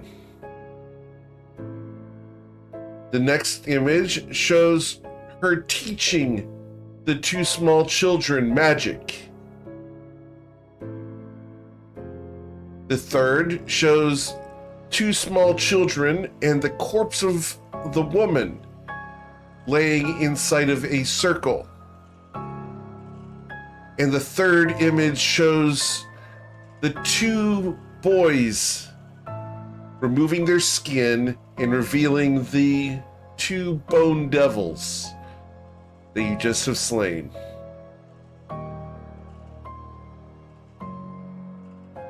GM, what are these circle things up here? Those appear to be cylindrical or half-cylinder stone sections. There are large gaps in them that have been broken outwards, where these 2 bone devils had been entombed. Why would anybody willingly become a bone devil? Well, if grief Howard. overwhelms you to such an extent that you give up all hope and you wish to achieve an objective by any means, I can see where that might become an option. Blood magic is incredibly powerful. Or they were bored. I don't know. Or they That too. But even to those who or not trained, blood magic is incredibly powerful. Yes, I am aware of that, but I don't know. I've never been tempted by that because while it's incredibly powerful, it is also incredibly dark. There's no Look at the. Go ahead. grief. There's no depth of grief to which motivates one to become a lone devil. To seek the favor of if a it- devil, certainly, but to become one, that requires some pre-existing desire that they merely made manifest. But what if they were tricked? What if they were promised power to, I mean, right, wrong, or indifferent, but what if they were promised power for revenge, promised power to bring her back? By whom? And we're not told They were, the Bone Devils. of course, they were tricked. Of course, they were promised something that they could never be delivered, but such Beyond is their the own nature of ken. I mean, there was things. no way. True, but understanding. To sacrifice their own mother to do so, that is not a depth to which an ordinary person sinks, even in grief. We don't know Not they chased. sacrificed her. She could have been dead already. They could She It's could not have. wrong, but I am blood making an magic- assumption. they could have sacrificed her to get the power. but at That the is same true. time, she could have sacrificed herself, especially if she's on the brink of death, to save her own children. No, they would have had to have sacrificed her in order to utilize her blood for their Not magic. necessarily. It can be very much willing. I didn't say it wasn't willing, but they had to kill her. Not necessarily. She could have In any case, drove the dagger into herself. they voluntarily chose to complete the ritual, whatever it was.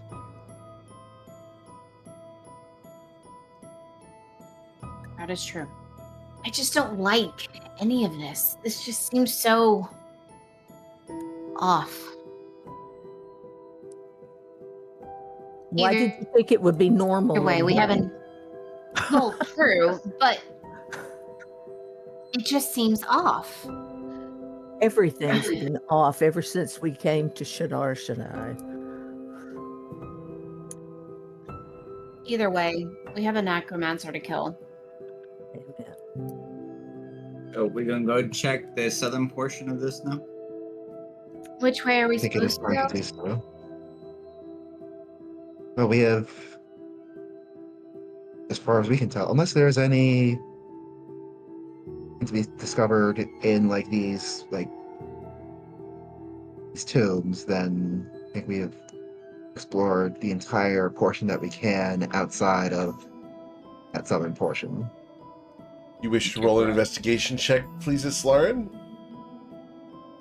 Yeah, go for it, Islaren, because I'm rolling solid on these. I'm Thank you, just too Islaren.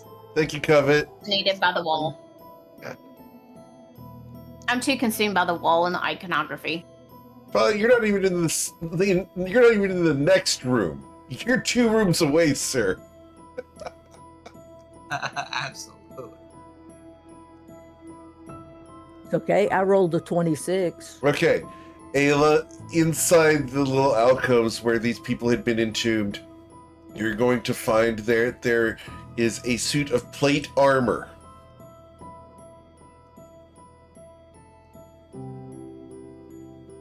Y'all, look.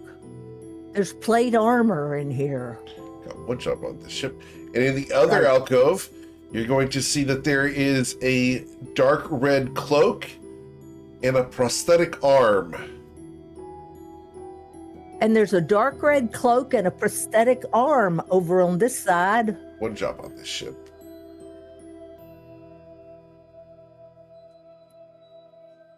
I don't know whether to touch it or not.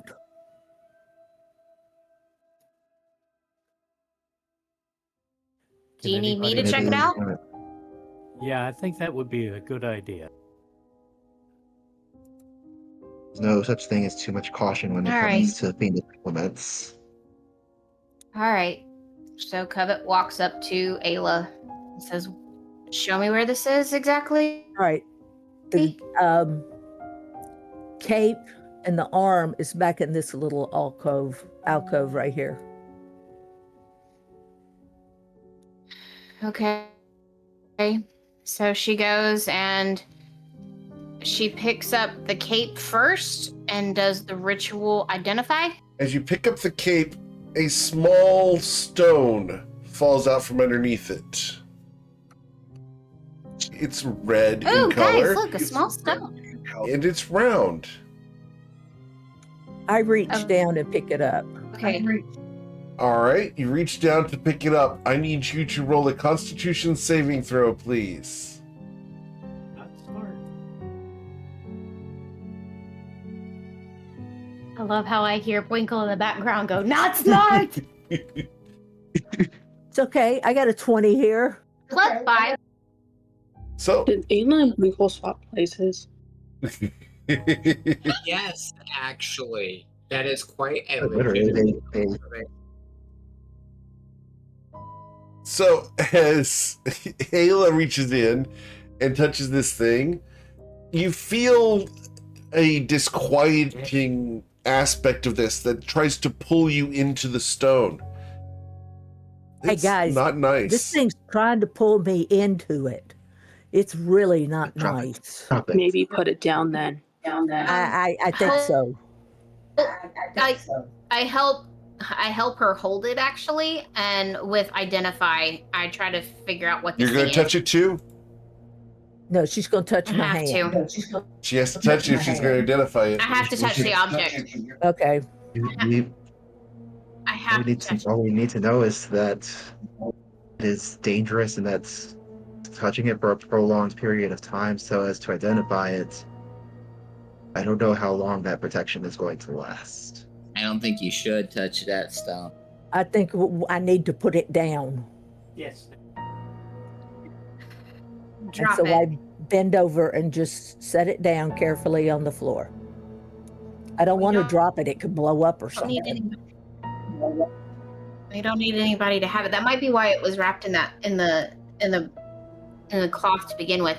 Is there anything magical about this cloth, this cloak that I'm holding? You check it out and it doesn't feel magical. It looks very mundane, but it is notably stylish. Wow. And it is Hey, for a Twilight, short this person. cloak It is- fit you perfectly fine. It's hot. Should I wear it? It is Pretty very good, right? lovely. It is very lovely. Ooh, what do you think? So she You want to wraps wear a it around cloak her that's been shoulders. in that stone for who knows how long? Kind of cleaned. Pretty stylish. Here, let me help with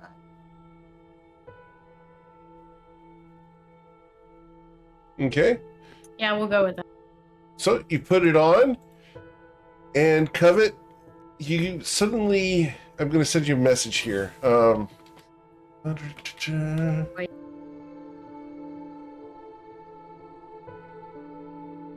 You think the phrase here is what's the worst that could happen? Yeah, that is so totally me right now, but that's okay.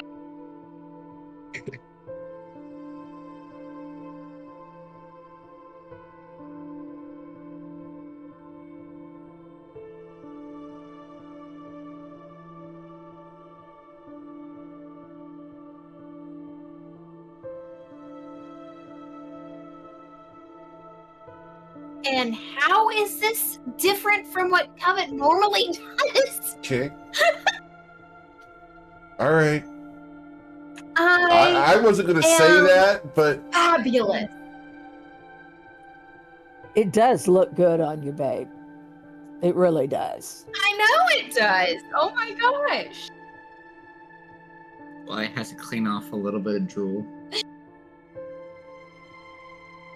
I mean, really, I'm stunning in this.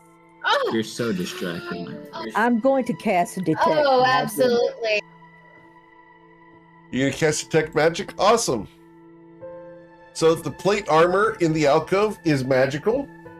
The stone down in the bottom of this area is magical. The cloak she is wearing is not magical. Okay. The arm, the prosthetic arm, is very magical. Yeah. Oh, darling, I must look fabulous, but let me tell you, I must identify this arm. Maybe it'll go with your leg? I don't want to lose I an mean, arm. it would not. Leave the arm alone. But It is still. extremely magical. Leave it Well, alone. we don't know if it's good or bad. I'm going It to doesn't identify matter. it No anyway. one needs it. She grabs the arm. She's smarter than No her. one She's needs going to it. grab the arm. Ugh. She grabs it Okay? and she identifies the arm. Okay. She sits down and makes sure that the cloak is gloriously spread around her, showing off all the detail. And then she identifies this arm with a ritual. I doesn't Covet? notice anything different from Covet's action. Covet, I need a wisdom saving throw, please. You're shooting for DC 18. Apparently, you're not as smart as a moose. All right, you are standing nearest I'm going Lauren. to use inspiration. No, you're standing next to Lauren. You're fine. uh, already. okay, cool. All Sorry. right, All right. sounds good.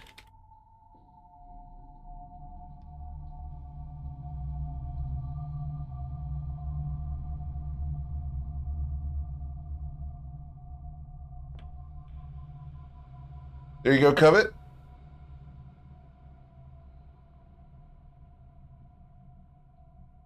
This is a glorious arm, as beautiful as it is. Do not touch it. That's what it does. Hold up. I'm waiting for my Wi-Fi to catch up.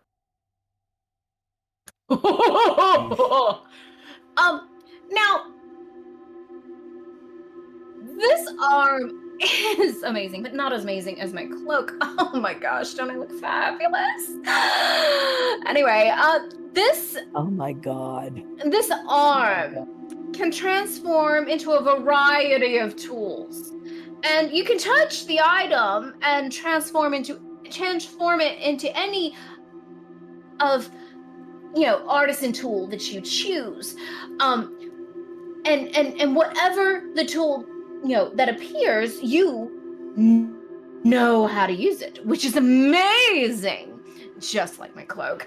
And while you are holding this too, you gain the ability, you're better with your spells, where you can hit things and all those lovely things. And then you can focus on the tool to channel your creative forces. Choose one of your little cantrips that you have, like Ayla. I'm certain you can do that with your leg and everything, that you don't know from any class, which is really cool.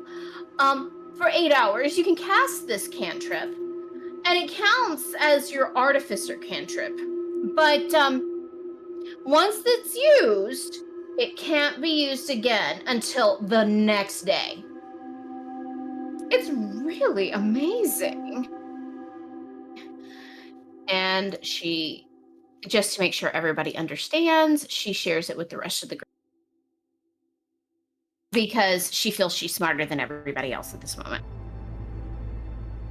Covet, are you high? High on life, darling. Ayla's going to reach around and gently remove the cloak from Covet. Covet goes to grab the cloak and says, "What are you doing? I look fabulous, don't you agree?" Can I get I'm an taking athletics? the cloak. Can I get your athletics check, Ayla? Covet, I need your acrobatics or athletics check, whichever's higher. Well, I'd rather do my acrobatics. No, to remove the cloak is athletics, unless Okay, you have the all right. judoka feat. So, nope. Yeah. All right, so Covet is able to wriggle away. Leave my beautiful cloak alone. Don't you love Sable? Covet, this thing's doing something to you. I don't know what She's you're always been talking this about. Not this I look bad. fabulous, don't I, darling? Who said it was bad? I look You like fabulous. this? Next to me. You like this? It's not bad, it's just disturbing. It's very disturbing. I'm not bad. The cloak's not bad. It was designed this way. Take it off, Covet. And let's see if How I'm can I right. do that when I look so fabulous? Hey, fabulous. Take it Oh, off right. and just see if I'm right. If you're if No, I am if I I'm know not I'm right. if I'm wrong, then you can put it back on.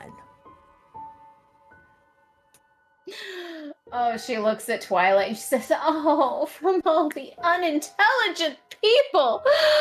No, I'll keep wearing Winkle, it because I talk to know I her. look good. Winkle looks over at Twilight, said, "Twilight, you need to do something about this." That's when we take a long rest. I'll take care of it. We just had a long rest. I understand this, so I'll have to wait. I don't know what else this thing's going to do. A Covet continues to twirl, imagining herself at like a ball because it does the whole twirly dress thing, and Okay, she is in love, absolutely enamored. Covet, stand still just a minute. For just a minute. You don't. I'm not going to take it off of you. Just stand still. And I reach out. I Fine. touch the thing. I touch the cloak, and I identify it. Okay. I need you to roll your wisdom saving throw, please.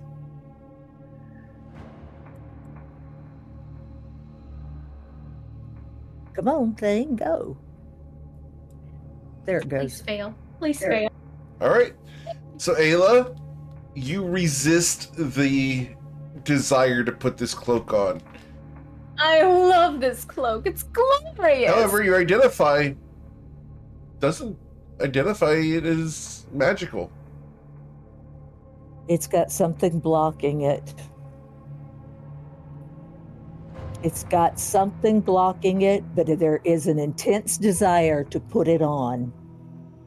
And it's wonderful. Don't I look amazing? Did you hear what I Alchemist can said, take it off Covet? later.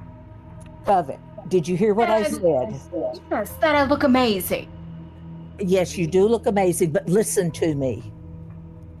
There's something blocking me from identifying this robe, but it has an intense pull for me to take it from you and put it on myself. That's because you're jealous. No, I'm not. I could care less about the stupid robe. That's what somebody who is jealous would say.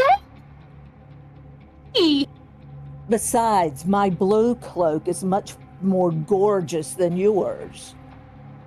So just get Oh, I over doubt it. it. No, I'm going to let's continue try- to wear my cloak. The moose walks over and looks at the armor. Okay. The armor is a pale blue.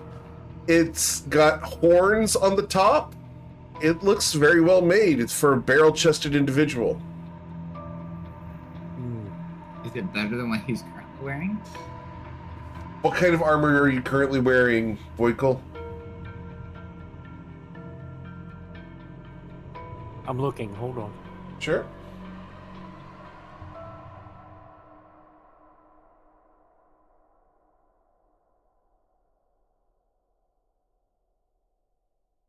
I can pull you up real quick. Bracers, great. Us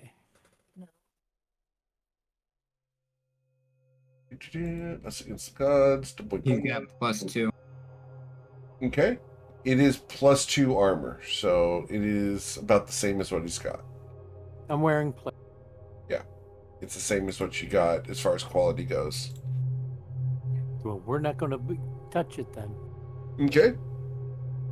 Interestingly, the helmet has been put on one shoulder as opposed to being displayed naturally.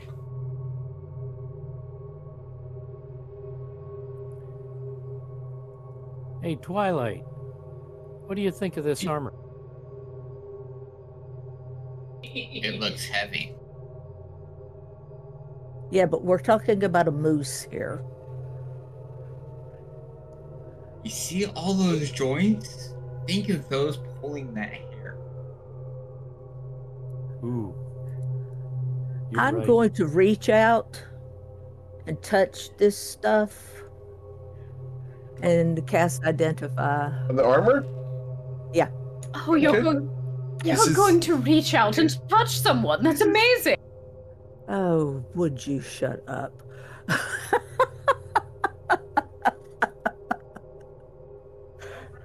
As you reach out to touch this armor, That's rude. the helmet, 2 eyes begin to glow in the helmet. Oh. What are you doing? Uh-oh, the eyes are glowing in this helmet, y'all. I'm talking to you. Its eyes are glowing. I'm trying to see what you are. Is that thing sentient? Would of you be cour- quiet I'm for not just a a minute? thing. I'm trying to find out what you are. I'm a person. What are Who you? are you? Who are you? I am also a person. Who are you? I am Alphonse. Alphonse? Oh, come on. Not Alpha. For the record, that's my dad's baptismal name. That is hilarious. I love that so much. Well done, good sir. Great job, GM. We are going to introduce Winkle to something new after session, just saying. And I think Covet now knows what I'm going to introduce him to. Uh-oh. Alphonse? Why are you in this I am helmet? 100% behind this. Oh, because my brother and I tried to get some power, and I got stuck. Got tricked. Your brother and you tried to get what, some magical power?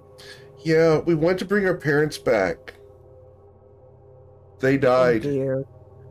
Oh dear child. That doesn't work well. No. Oh dear. So now you're trapped in the helmet. Well, yeah. He said that I'd be safe here. He who? My brother. Who is your brother? Can't remember. Uh-oh. How have you been in there? I don't know. I can't see the sun. I haven't seen the sun in a very long time. I wouldn't think so. Not in here. I think you need to break this off.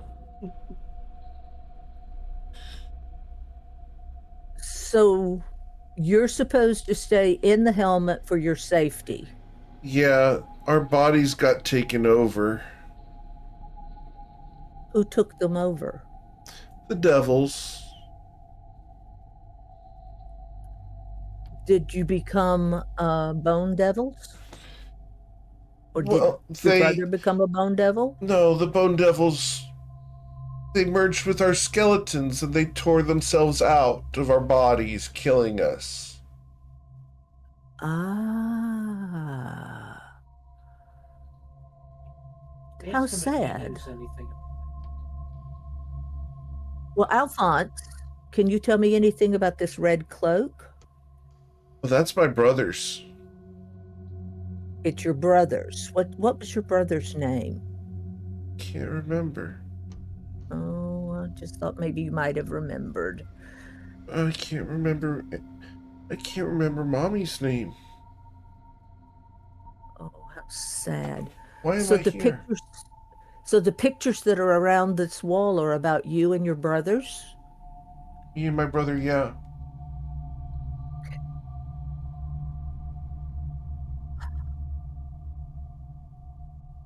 But you're supposed to stay in the helmet because you would be safe there. Right. I think that's I probably the remember him best now. idea. Eddie. Eddie was my brother's name. Okay.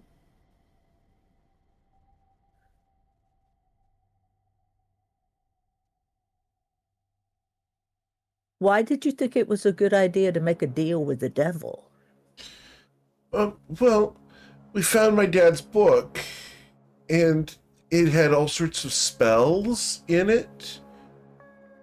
And it said that, well, if we managed to sacrifice something of equivalent value, we could bring something back. Who was your father? Oh, my father. Let me get his name real quick because it's been a while.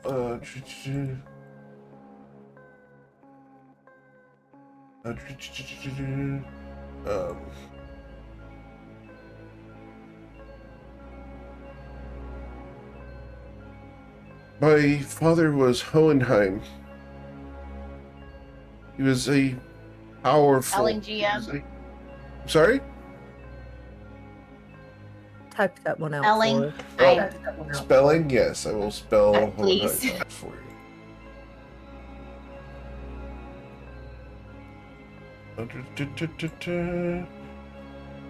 Oh. Have to do something here. Cool. Here you go, and there's the name. Hohenheim of Light. Why would somebody of the light do something so dark? I don't know.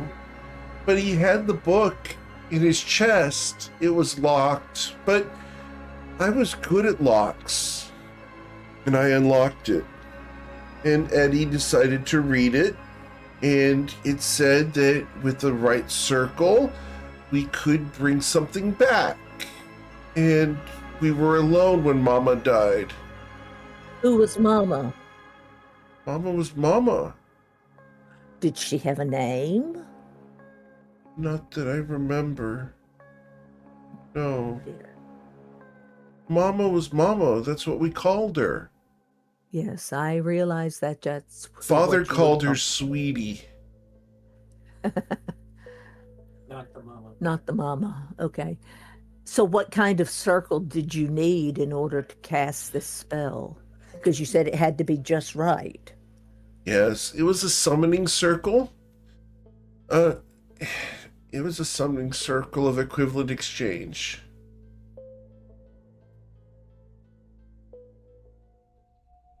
What did you put in the circle for exchange?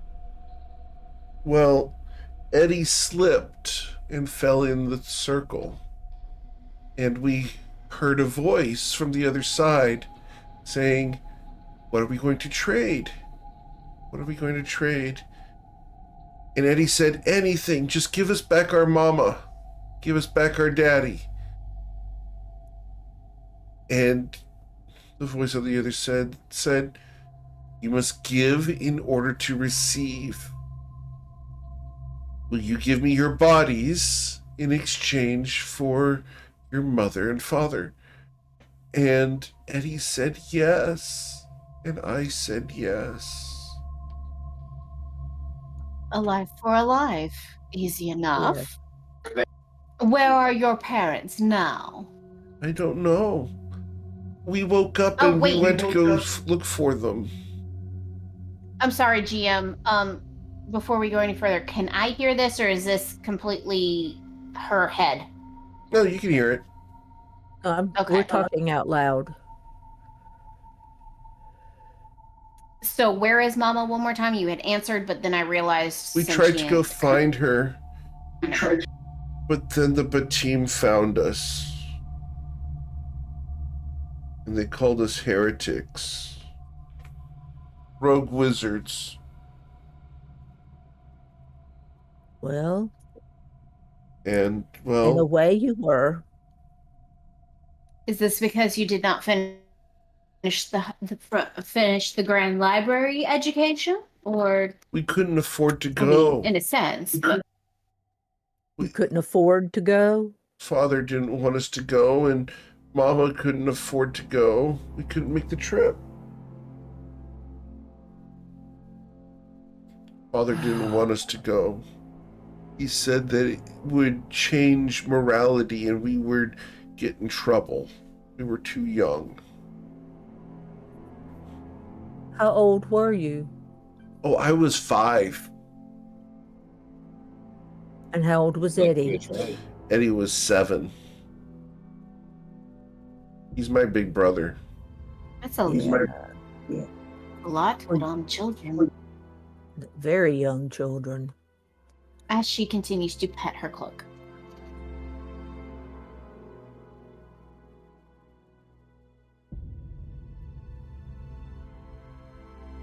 So, Twilight sneezes and casts dispel magic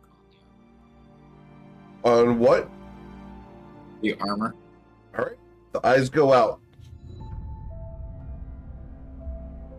A small gray powder falls out of the top of the helmet and onto the shoulder of the armor.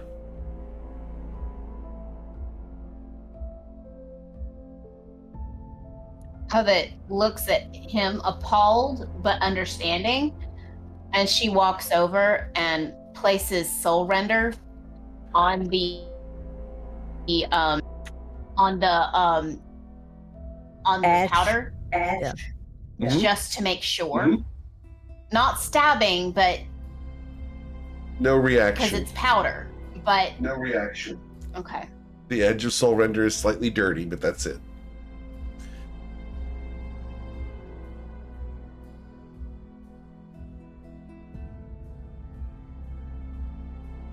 That's terrible what happened to those children. Left alone. Yet it's also a sign of children who, with no education, playing with fire, if you understand my drift. Unsupervised magic. Yeah.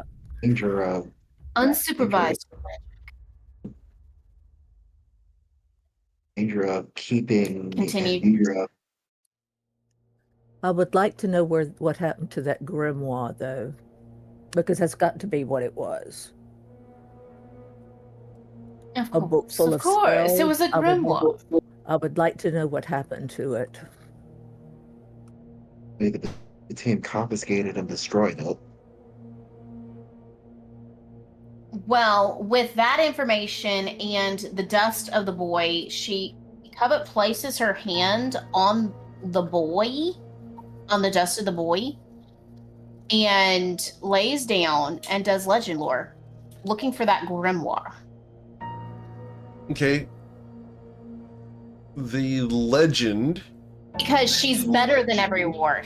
She's better than everyone else. Sure. What exactly are you casting legend lore on? The unknown, unnamed book? The book that, because she's currently wearing the cloak of her brother, who read She's wearing the book. She's wearing Eddie's clothes. Okay. She's wearing Eddie's clothes. Okay. Sure. And she's touching the ashes of potentially the boy Alphonse. Sure. of Alphonse, who both performed the ritual from the grimoire itself. So you're going to try to do legend lore on the book itself? Yes. Okay. Where is it? What is it? Okay. So the manual of Van Hohenheim is a famous tome Spell and that. spellbook. Van Hohenheim, sure, I'll spell that. Oh.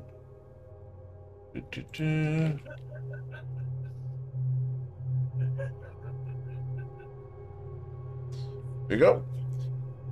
The spellbook of Van Hohenheim is an ancient spellbook that belonged to a powerful wizard named Hohenheim. He was in the practice of attempting to find a way towards immortality. His spellbook is said to have the notes on how to create a philosopher's stone, a perfect transmutation device that would allow you to transform any one thing into any other thing, potentially taking dead people and giving them life once again. Sounds like a necromancer to me. Is that all, GM, before I ask my next question? No, we can. Well, it's not questions. This is just legend lore. Okay, keep So- going, and then I'll finish. Yep. It's said that this book was lost long, long ago. However, his sons found it, and during a ritual, used it. They summoned a pair of fiends that took over their bodies and destroyed them. They went on a murderous rampage throughout Shatter Shaddai for almost a year before they were caught and incarcerated. They're said to be kept in the Vault of Stilled Time until someone can find a way to find the manual and restore them back to life. This was done at the behest of Hohenheim himself. Where Hohenheim is gone, though, nobody knows.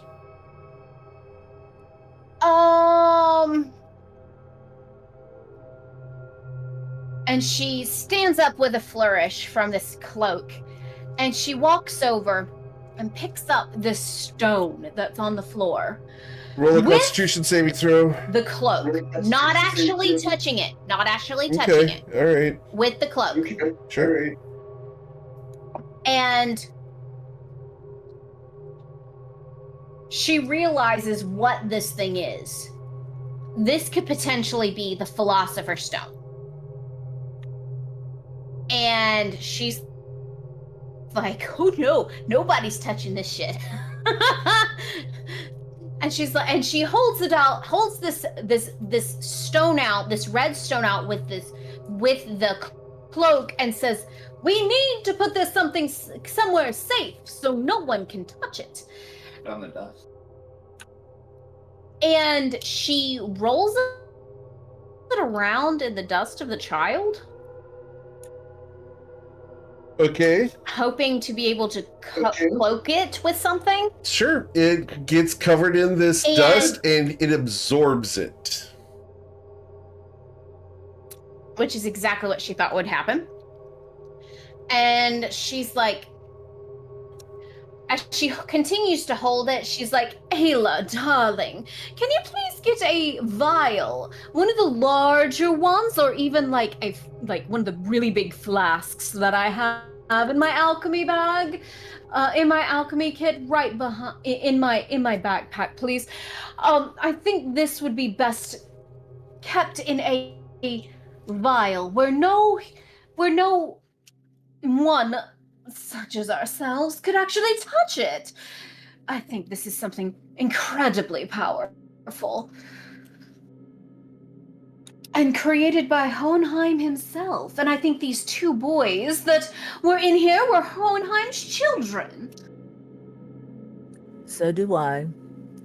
I'll get the flask, but I question whether this is the right thing. I figured if we do give anything, if we do take anything out, we give it to Legos. Therefore, he can, I don't know, put it in someplace a bit safer than here, because obviously we could get through it just fine. I don't think we need to be carrying this thing around, period. Period. Would Well, be safe then, if no one's maybe- Listen to Islauren. Well then, may we put it in the flask? Lift up one of these stones in the floor, bury it under the stones, and put the stone back. Less likely to be found that way. Nobody should be handling this potential philosopher's stone, correct?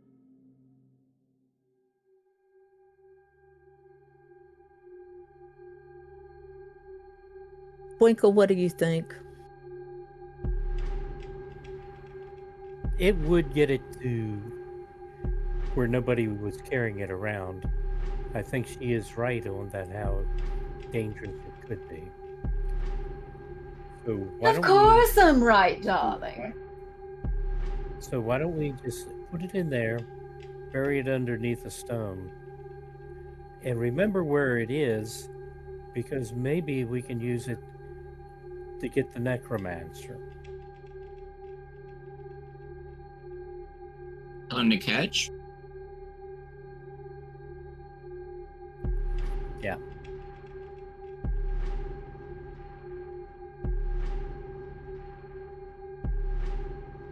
If we need to, we can come back and get it.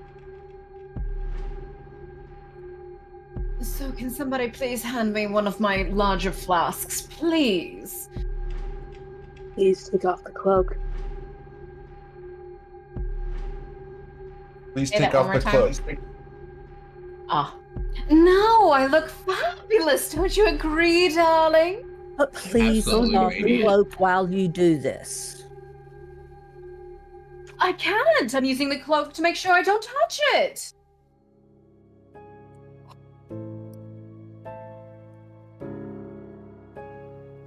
Why do I feel like I'm using an uphill battle? Because you are, darling. Well, quit calling me darling, because I'm not your darling. That's Twilight. Excuse me, that's Winkles. No, you're Winkles, darling. I'm Twilight's dear. And Oh other my words God. that I Okay, won't let's talk say out about loud. I will go ahead and retrieve the flask from her bag and hand it to her. Thank you, Please. Islauren. Thank you, Miss Lauren, for being such a dear. And she carefully puts the philosopher's stone in the flask, puts the stopper in it, and she says, "Darling Twilight, could you hand me one of your lovely candles? Therefore, I can drip some wax around the top to make sure it doesn't come out." Here you go. Thank you, darling. Eowyn, do you mind lighting this? You're, how should we say, hot under the collar? Hey, Owen, just hold Father, back. are and you don't- listening As to she yourself? hands it over. Hey, don't. Of course! Don't I sound fabulous? No, you don't. Oh, I do. I know I do. Oh, you don't. You sound so snobby. So full of So yourself. somebody who's jealous because you don't look as No, good I as missed the me. I missed the covet that's supposed to be here. Oh, And I you are am not here, you. darling.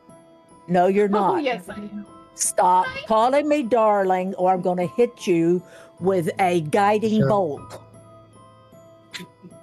Shall we As you go continue. ahead and put this away, and then we should move on to the rooms that we detected earlier. Thank you. Let's bury Thank this you. thing deep. I'm tired of arguing with her. So with that, Covet will light the candle anyway, and she will drip the wax over it and pull back one of the stones from the floor and dig out a hole and put the flask with the philosopher's stone in it and cover it back with the dirt and the paving stone, and very satisfied that she knows better than everyone else and makes sure that it looks exactly the way that it should and follows the group. Okay.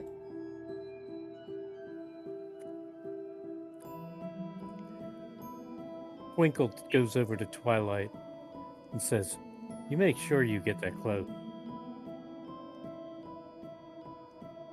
She acts just like she did back in the court. I hadn't seen the sight of her in a while, but she's being herself.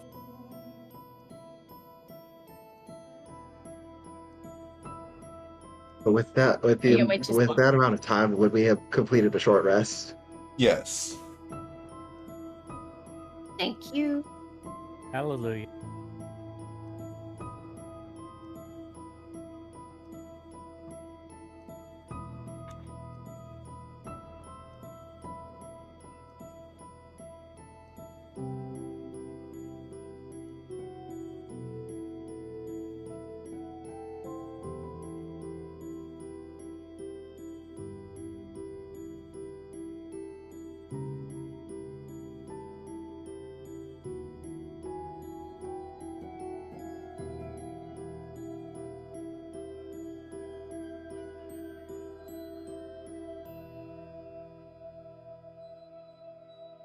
Okay.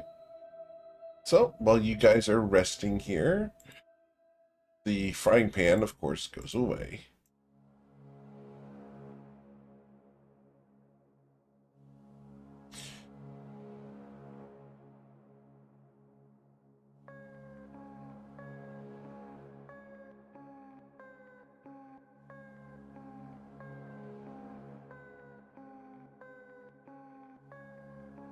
As Covet walks this way, she is swishing this cloak back and forth, Like mesmerized. knowing, and it is complete. It's like flowing behind her, like what you would see in like Snape do in Harry Potter. Quickly has Twilight's undivided attention.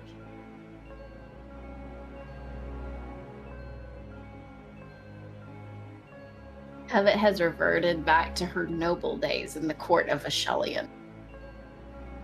That far? Oh yeah, Twinkle, but with better manners. She keeps her hands to herself for the most part. Really? Really? Except for Twilight. Uh-huh. Which is exactly what caused you to leave the court in the first place. I don't know what you're. You don't talk the GM about not knowing what I'm talking about.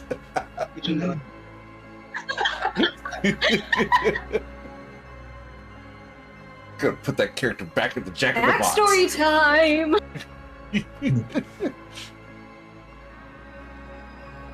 So for the record, we did leave the arm back there. We did not pick that up. Or I picked it up, but I put it back down. Okay. So You don't. we don't have that, correct? I'm sorry, what did you not pick up? Is that what? the prosthetic arm? arm? You did not pick that up. You touched it. Did you want to keep it? That was something that I wanted to bring to the group, but everybody ran off at the same time. She's going to stop here once everybody gets here and says, "Oh yes, by the way, everyone, that prosthetic arm, that's an all-purpose tool. It's really amazing. The only caveat is that you have to, I don't know, you have to make sure that you don't cut off your own arm to make sure that you I think it goes in the back.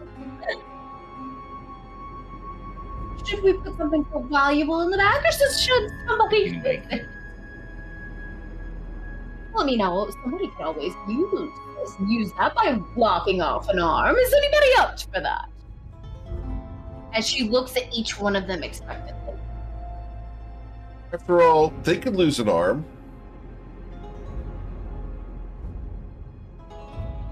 It'd Not probably me, be an though, because I'm improvement. beautiful and perfect. I Yeah. like my arms as they are. Are you sure? It's so Entirely. useful.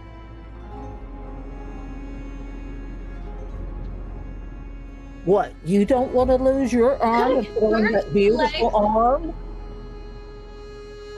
Could this convert to a leg for you, Ayla, darling? No, dear. I don't need it. But I was just thinking, with that gorgeous cloak you're wearing, you should put on that beautiful arm. Oh no, darling, I don't need that. The cloak is stunning, and I'm beautiful and perfect just the way I am. And what about I just thought of this, Lauren. What about Rolmos? Could he use it? I mean, he's always on your ship. He could use it for something else, or one of the crew. I hate for it to go We unused. can ask them when we have finished with this place. For now, there are at least 2 fiends beyond this door. It's more depending on the length of the room. That's going in this direction. I believe we will be facing 4 fiends and an undead at minimum.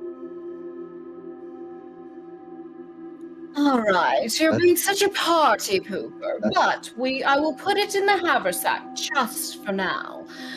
But we can discuss this later, correct? Certainly. For now, Perfect, darling. just be vigilant. We all know As I what fiends are always am. capable of. What temptations they can offer. What tricks they will attempt to pull on us. Deny them any inch of ground. Destroy them where they stand. We'll make it through to the other side. Give everyone 18 temporary hit points.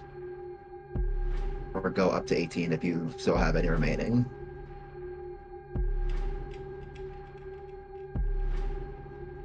Yeah, that's much appreciated. Thank you, darling. You know you didn't have to do that, but we all appreciate it. As she stands up closer to Islaren to make sure that she gets the right amount of protection. Excuse me, didn't hear that. What just happened? You have protection. She You have appreciates. protection. Got it. Yes, got it. she Okay. appreciates Islaren and says she moves up towards Islaren to make sure she gets the right amount of protection. Got it. There's never enough.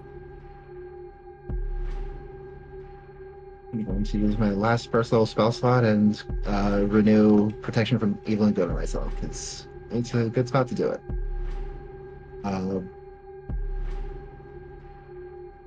Yeah, I will. Oh, this is the one where last time we. Sorry, back into the.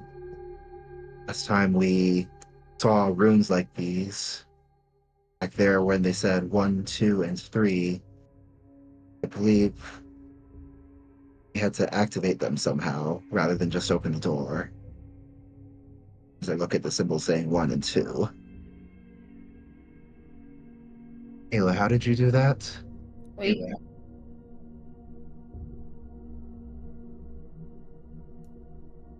Was that a I did it with comprehensive- magic hand. I did it with magic hand. So I guess I cast magic hand Okay. and do the runes in order because that's what we did last year. Cool. Last year. Hasn't been that long. Last time. I meant last time. last time. I was thinking about something else. That's all right. Understood. After listening to Is it all Covet, runes exploding? yeah, What was that, Winkle? after listening to Covet, yeah, it could have been a year, maybe 2. And Eowyn George- said that the runes George- may be exploding. Darling. Yeah. All right.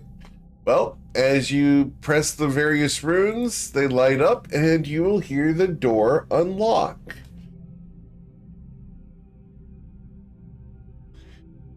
Right. As you open the door, there's a figure standing with a robe, and you hear bzzz, The praying mantis. as I need you guys to please roll for initiative as this figure turns and looks at you. You're here to release us, yes. Will you release us? Freedom awaits. Does the prepared actions go off? Do you wish to make them go off? Absolutely. Yeah? You're just going to attack people? Understood. Got it.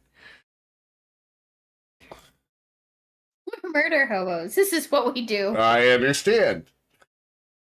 If that's what we're doing, that's what we're doing.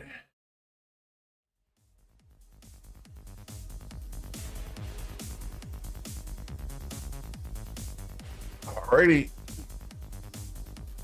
So, Winkle got a 27. Hot damn. Covet, you got a 30 or a 25 total? You already updated it. Okay. 25 total. All right. And Ayla. Ayla got 21. Cool. All right. So you guys have your prepared actions going down the order here. Winkle, you were shooting something with your prepared action? One shot, sir.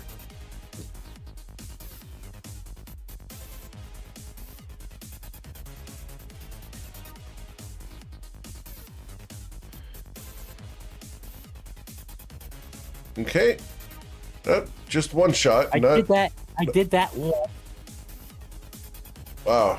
That was, you got a whole bunch of windows open or something. No, I went and closed them. Yeah. All right. Well, you got, with one shot, you did strike this entity, dealing 12 piercing damage to it. All right. And then Ayla's getting bolt and mist. Eowyn can't see anything. Twilight, you're prepared action, sir? You missed me. It should not be Hunter's Mark. Okay. So you would have pierced I it, had a dealing. prepared action. I don't know whether you saw it. Yep, I'm getting to you. What was your prepared action, Covet? Okay. Just want to make sure. Sorry. It was an Eldritch Blast. Yes, ma'am. As you open the door, On it's this just one. started blasting. Yup. All right. And you get all three of those because I'll just blast as one spell. The second one's a All right. So you Third go hit it one's for a 20 warning. damage. Cool. All right. And it's Lar to open the door. So, pushing it back to the wall. Pushing it back to the cool. All right, Winkle, we start with your turn. What would you like to do? We're gonna make it into a pin code. In cushion? Okay. I hope.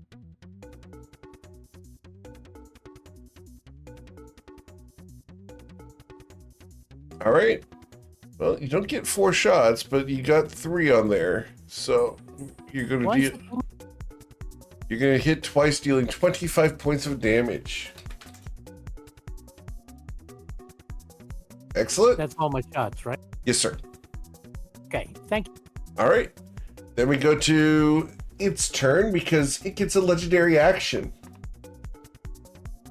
And we are going to... what are we going to do? We are going to summon some creatures. We're going to shake and we are going to summon 3 spawnlings that come out from underneath our cloak and appear in the room next to us.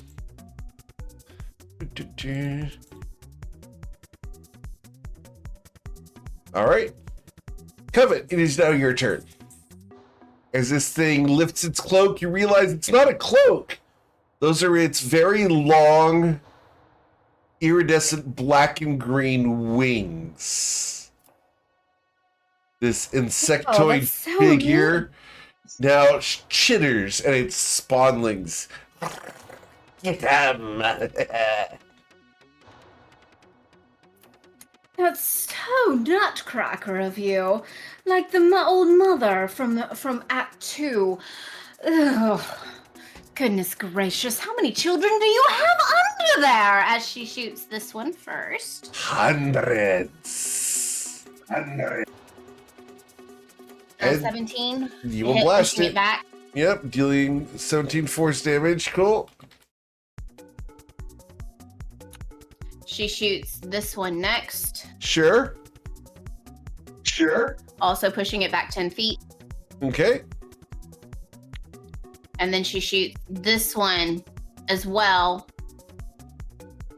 And she would love to be able to smash it against the wall, but she knows the GM won't let her. But she does it. But she shoots it anyway.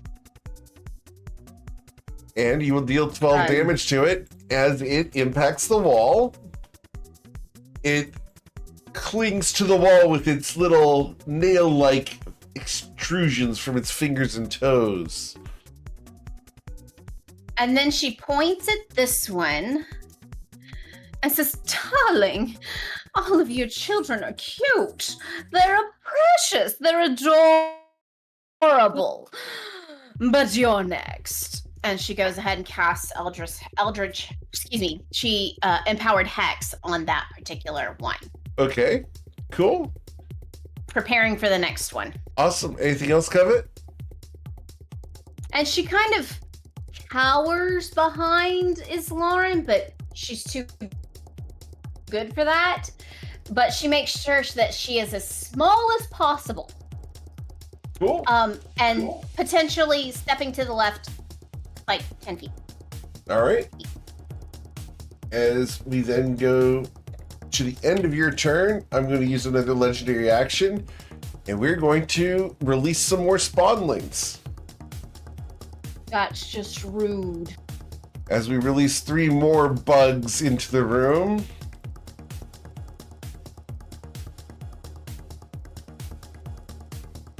They fall out from underneath this thing's wings. It then becomes its turn. And we are going to, and I'm sorry, but sometimes I have to throw some horrific monsters at you guys. It extends its wings and with a buzzing flies over to here and is going to try to claw its way through.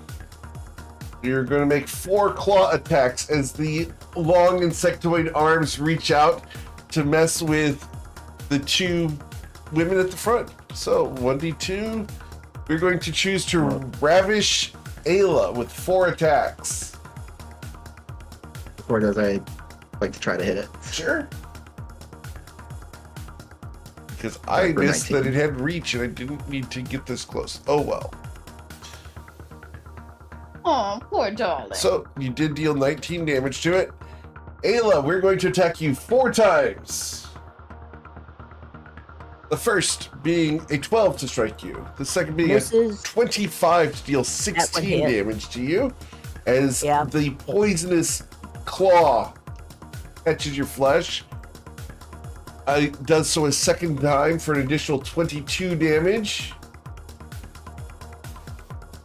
And then the 4th time will catch you for an additional 15.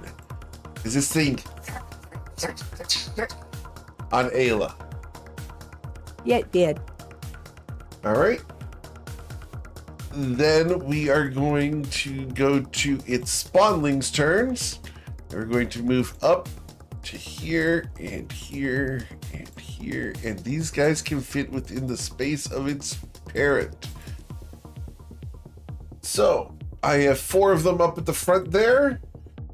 We are going to simply do this at Islauren twice with 2 of them and then Ayla. So Islauren, we bite at you. A critical strike for 6. A 12 because I have protection from good and evil up. Ah, true. So it's 12. That will not strike you. The stinger from that guy will not strike you. This one will also attack you with a bite and a stinger, missing you because you're protection from good and evil. This one attacks Ayla with a bite and a stinger, missing her. This one does a bite and a stinger. Ayla, you're going to suffer an additional 15 damage here. All right.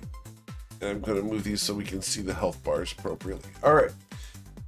So that is the extent of the big guy's turn. Ayla, what would you like to do?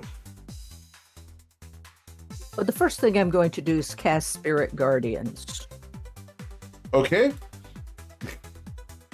As the Spirit Guardians washes outwards from you, that goes out 15 feet. And this will be radiant damage. Yes, ma'am.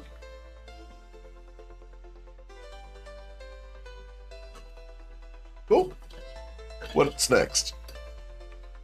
Then I am going to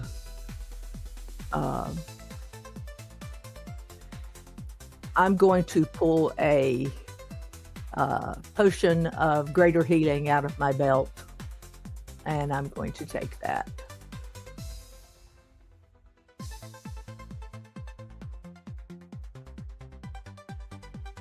There. All right, you will recover 16 hit points. That's pretty solid. All right. Anything else, Ayla? I want to stay here so I can keep all these guys within the realm of the Spirit Guardians. All right. Mr. Twilight's call.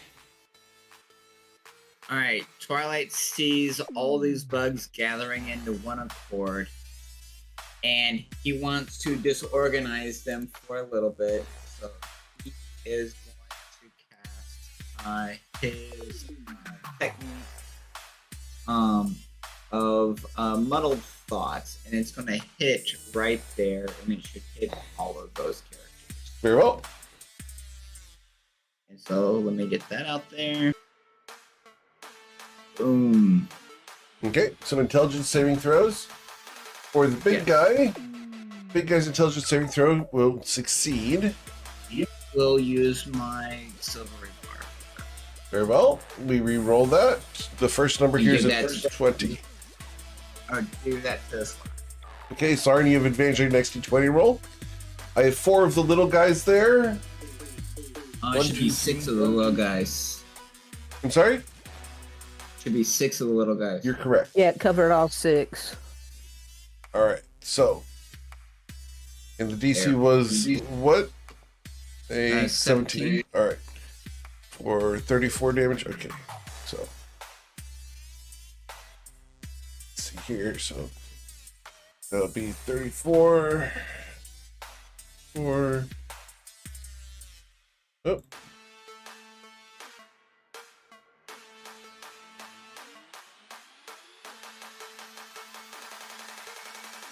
Getting this all done for you guys here. One moment.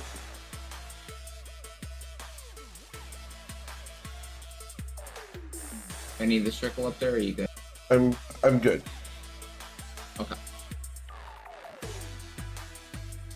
Alright, and then these guys suffered 17. 17. And the big guy suffered 17 as well. The last individual there, his intelligence saving throw. 1. There goes. You'll suffer 34. Alright. Big negative. Yep. All the damage. Big damage. Alright. And we'll then activate my animated shield. Slide over here. Cool. And they all darling. get a negative d6 to their.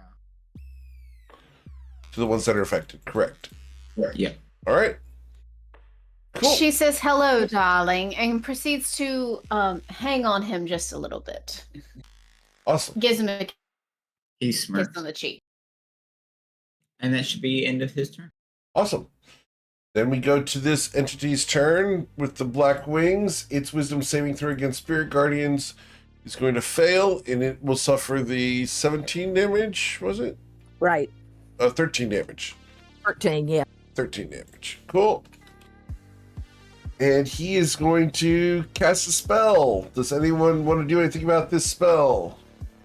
Which one is it? I need to make sure I can see it.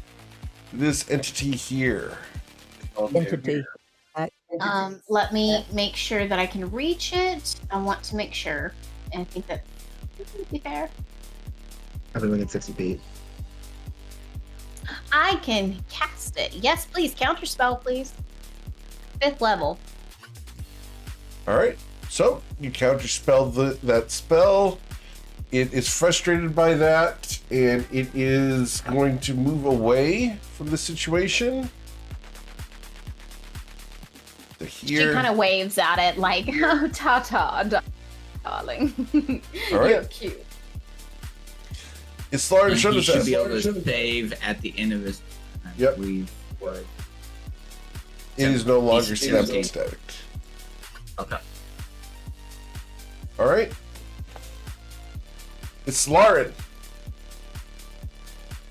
I will say out loud, focus on this bug. Maybe it'll take the rest of us, get spawned down with it. I will swing at the big one 3 times. Okay. The first one's with advantage, yes. So. Here it comes. All right, so it's fighting at 3rd level. Okay. So what do we got here? One-handed. So we're at night. So 17 plus 11, so 28 so far. And it is a fiend, right? Yes. So 3rd level. I might not even. Yeah, well, it's still doing it at 3rd level. I'm thinking that. So that's 28, 28, 48. That becomes 5d8 damage. So. All right. 70. So you have destroyed the fiend. Darling, that's beautiful. It dies and disappears. As it dies and disappears, the spawnlings also go. So we just have the one here in the back, right? Yes. Okay. Well, there goes my big job. Oh, darn. Don't think you can flee so easily.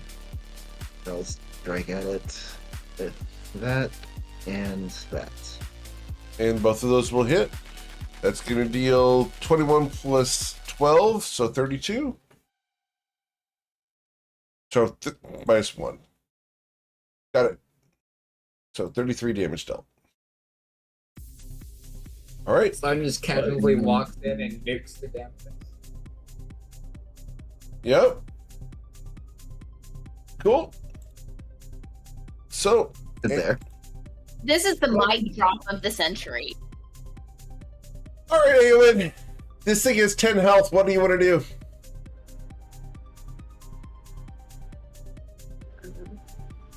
Kill, steal, kill, steal. This will kill. Someone's watched way too much Fortune Fire. That's a great show. I don't know. It is. It's awesome.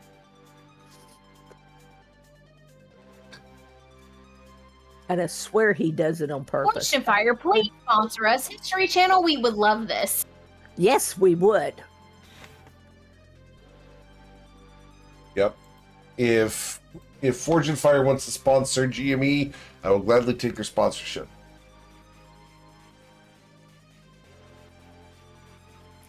All right. What are we doing, Awen? Would I be able to? Repeat that. Would I be able to move close enough behind hit the mace? Unfortunately, not because of where you were. Let's see. 1, 2, 3. Yes, you can. Yeah, you can. You can make it there.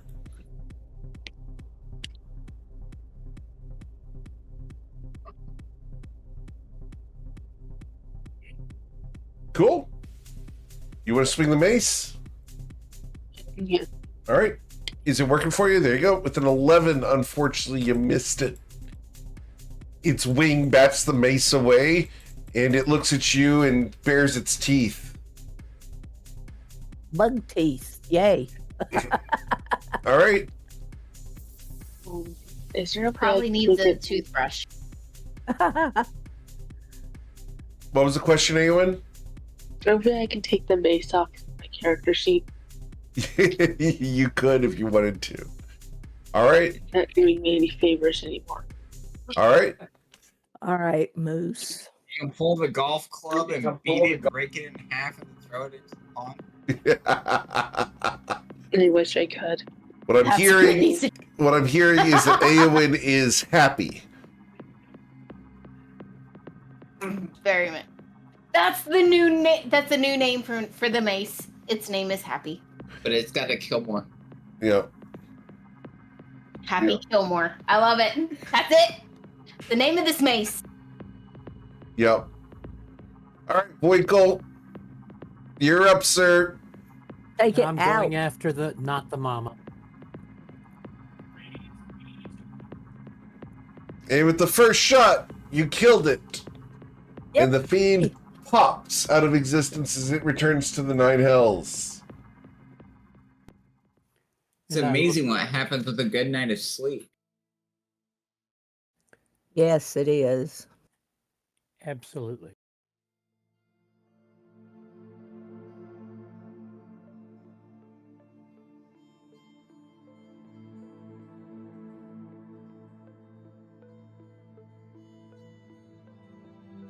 You walking into the room?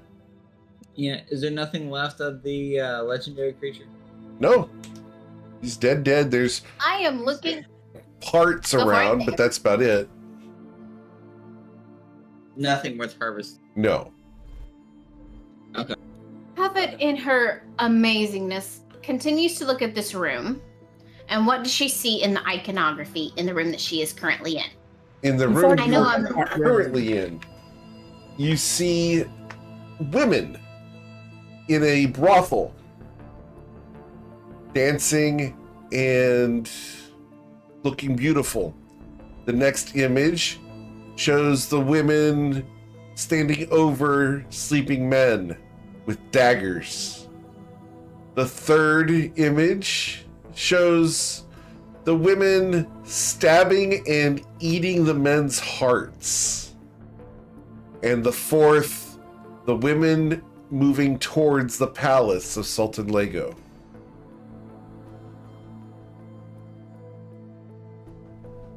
Okay, with that, she's like, okay, I think I've seen something similar to this before. And she moves forward and she looks at this room's iconography. Because you were in the room you already had information on, yes. Yep, So of course, John. I Yes. tried to tell you that. I'm better than everyone else. He Of just course I looks knew. marvelous, I knew. I so, was you know. testing you, darling. I was testing you. Okay, so this room that I'm currently in, what is on the wall? So in please? this room, you see a woman in a library studying a book. On the desk next to her, there is a jar filled with roaches.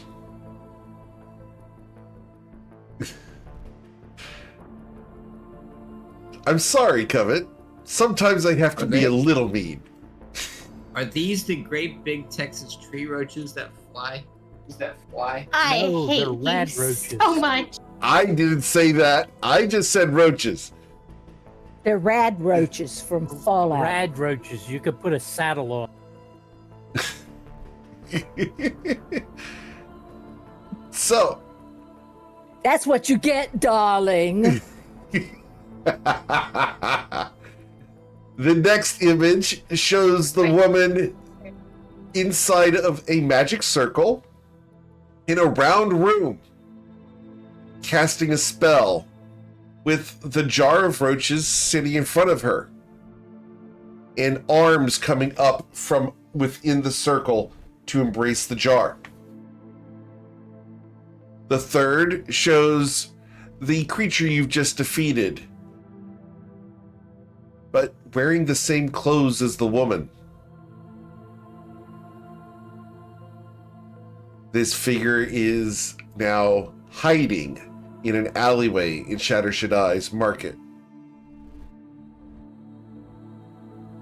And the fourth image shows this insectoid figure inside the library with swarms of bugs crawling across the books, eating and tearing them. There are fires everywhere.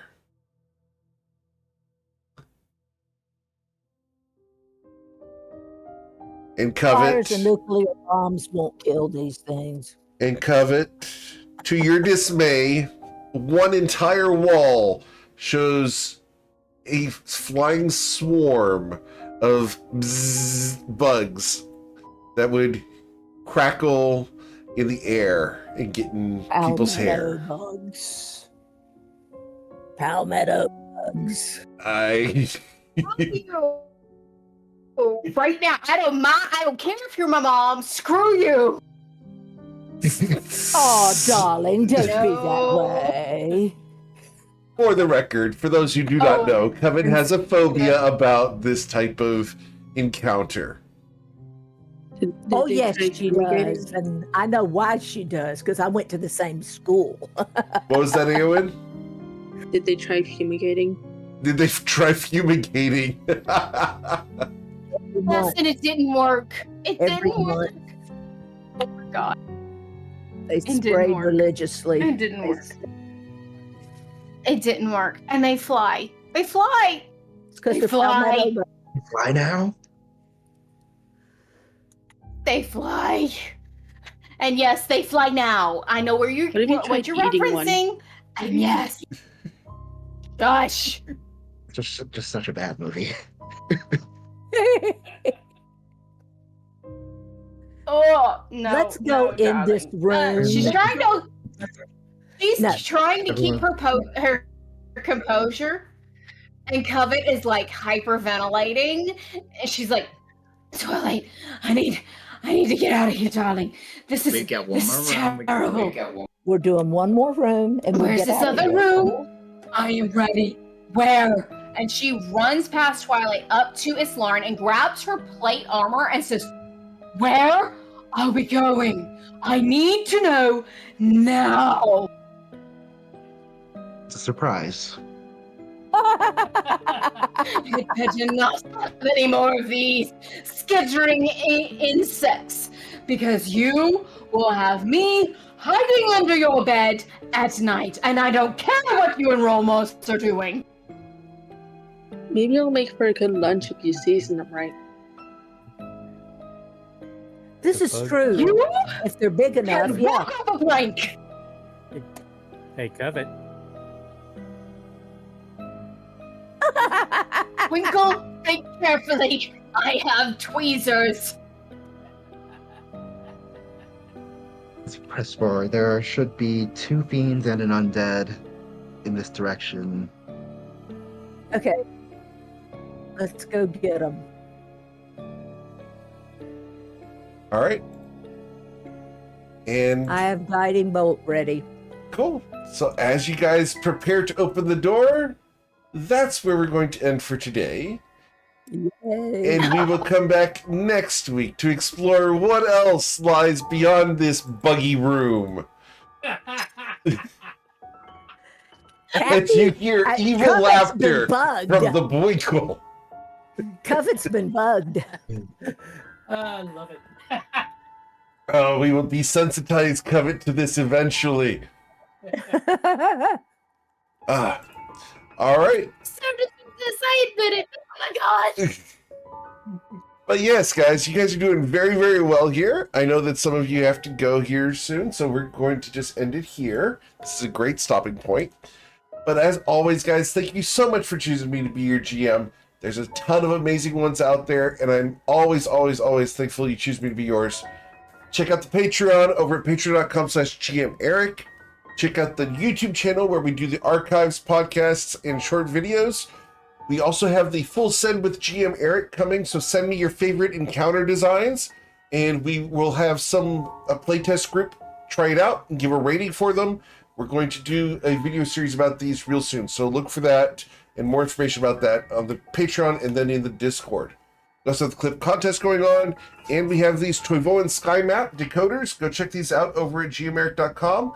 These are really, really cool. We make these in-house here at GMeric headquarters. These have 42 codes in order to enhance your game. So pick these up today. Otherwise, guys, have a wonderful week. Please stay safe. I believe Covet is out next week, if I remember properly. I am, unfortunately, I am going to have to miss. It is a friend's birthday, and she has requested my presence. In that case, you 2 won't have weeks. to deal with the Rochi room.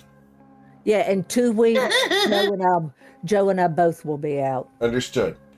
Be guys. Well, have a wonderful week. Please stay safe, and we will catch you guys later on tonight for the GMeric Hangout, where I'm going to be doing some Baldur's Gate or some other video game, and just hanging out, answering questions, and shooting the breeze. And we'll be back tomorrow morning for Beneath Fallen Skies, as they are in the Salt Spire looking for a fragment of a celestial chart. Have fun, everyone.